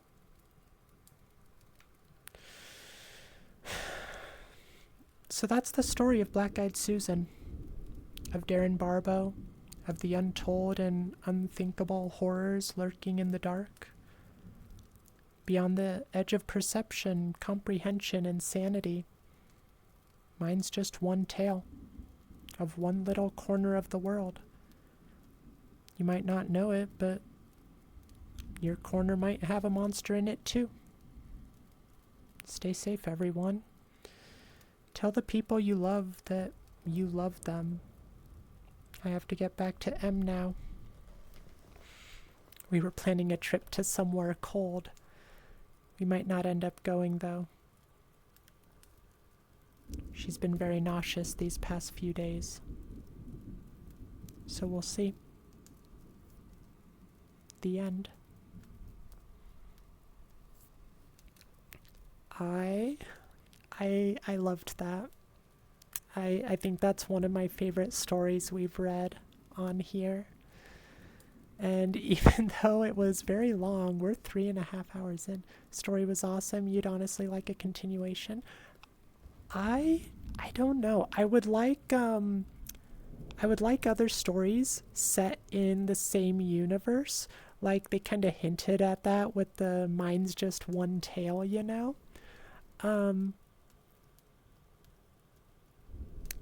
But I was thinking it would make a fantastic series, like a show, you know, if they did it faithfully. 'Cause for how drawn out a lot of it was, they could definitely get, like, I definitely wouldn't want them drawing out like a bunch of seasons of it, but I could see like a good mini series or something. I think it would be really fun to watch. The pacing was good for a series. You're afraid of a continuation with her? Yeah, her being sick, it makes me worried that she's pregnant with one of those things. Even if they just come into another story with, ooh, yeah, like if they show up as just a cameo, that would be kind of fun. We definitely need to keep an eye on this author, though. Rainmaker, Windwaker. The last story was really good, too. The Girl in 402. I really like this author. I'm definitely going to read more of their stuff on here. Let me go back and catch up on any messages. Because you guys were chatting, but we were getting so close, and we were like in the finale. I didn't want to break the flow too much. think I left off. Fog, don't you love a nice cold bottled water? Speaking of, I should take another drink of water real quick.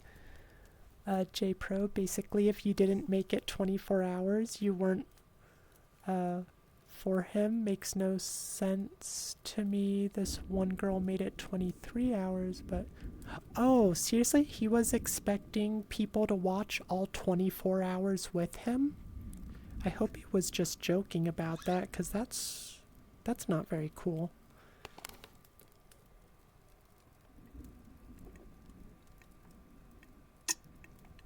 Oh my gosh. That nice water plop in there. I assume you guys heard it, but maybe you didn't. Gosh, that was a lot of talking, you guys.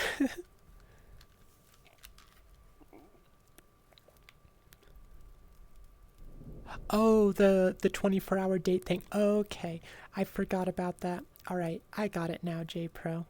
Yeah, honestly, that's a red flag for all the girls. Like, they're dodging a bullet.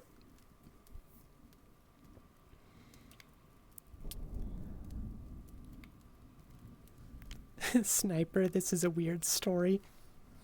It was weird. I would love to see how a director and special effects team that's really dedicated to horror stuff, I would love to see them do the experimentation facility. I like, if only if they go all out though, because that's something where if you, oh my gosh, my tracking, if you don't go all out with it, like, it's gonna be disappointing compared to what we envision in our heads.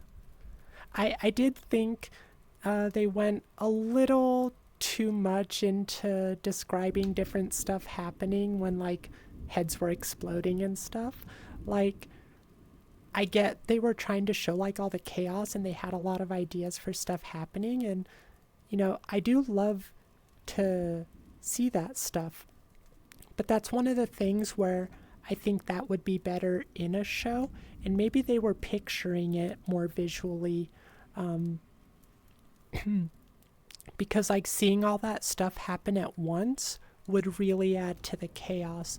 But going, item by item, saying, like, this body did this, another did this, another did this, kind of slows down the pace, at least when you're verbally telling the story. When you're reading it, I could see it not being as much of a problem because you can just, like, read through those parts quicker and keep the flow going. Excuse me. J Pro, I saw you getting excited at the kiss. I was too. I was so happy that the kiss happened. We needed that happy ending, even if things are going awry after the story with the pregnancy, or the nausea. We don't know it's a pregnancy, but at least we got that romance.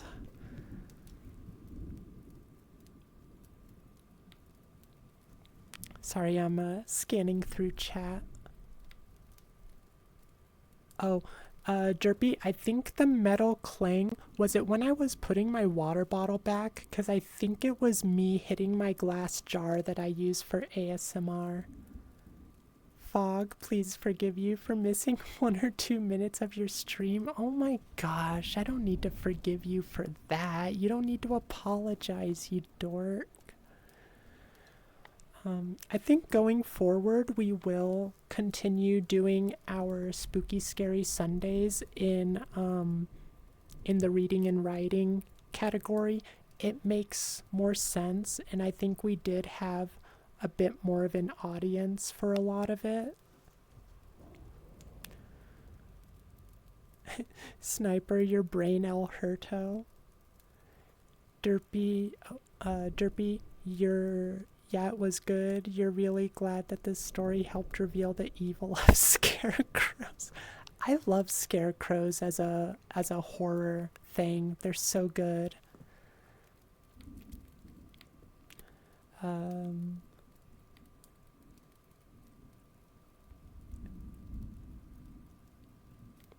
J Pro, no, he was serious. Wait, who was serious about what? Oh, the dating guy. Okay. Yeah, he doesn't sound very, very nice. Yeah, the hell yes comment you made was about the kiss. I saw it pop up out of the corner of my eye and I wanted to address it at the time because I was feeling the same way. But, you know, like I said, I wanted to keep the flow going.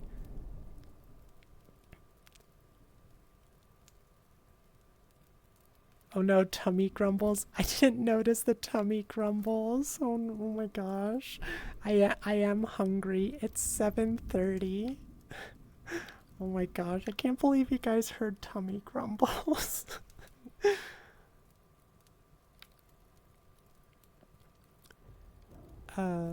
J Pro, you love the MCs but would have liked a different bad guy more. You're a fan of creepy spine chills, that's why you... Yeah, the Darren Barbo stuff in this was kind of underwhelming.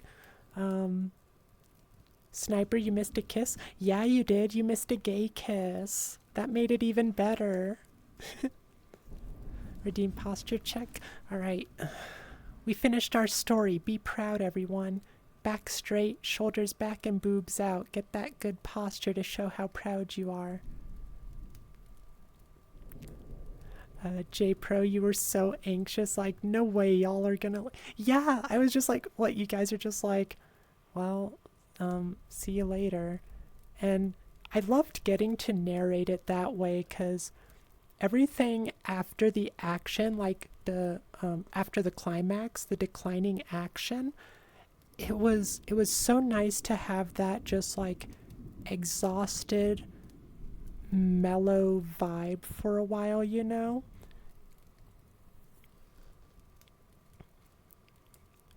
What a charmer, Mr. 24-hour.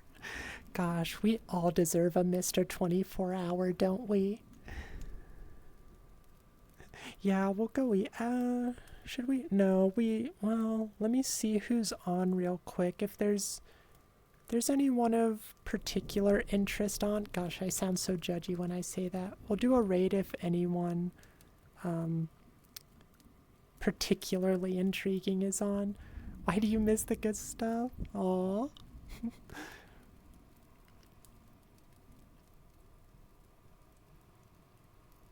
Oh, Sniper, you can go back and watch the VOD at least.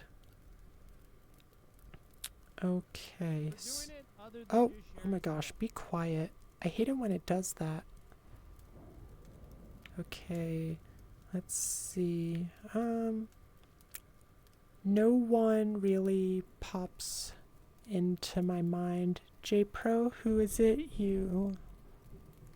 Nah, you know what? We're just not gonna raid today. We went an hour and a half overtime, and yeah, I should probably just head out. If I do a raid, it's gonna be a whole thing.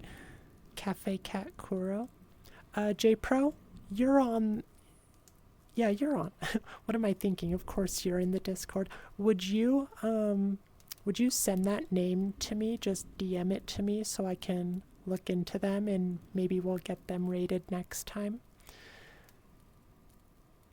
Yes, good night everyone. Thank you for all of you who stuck through it for the whole story. It was a ride.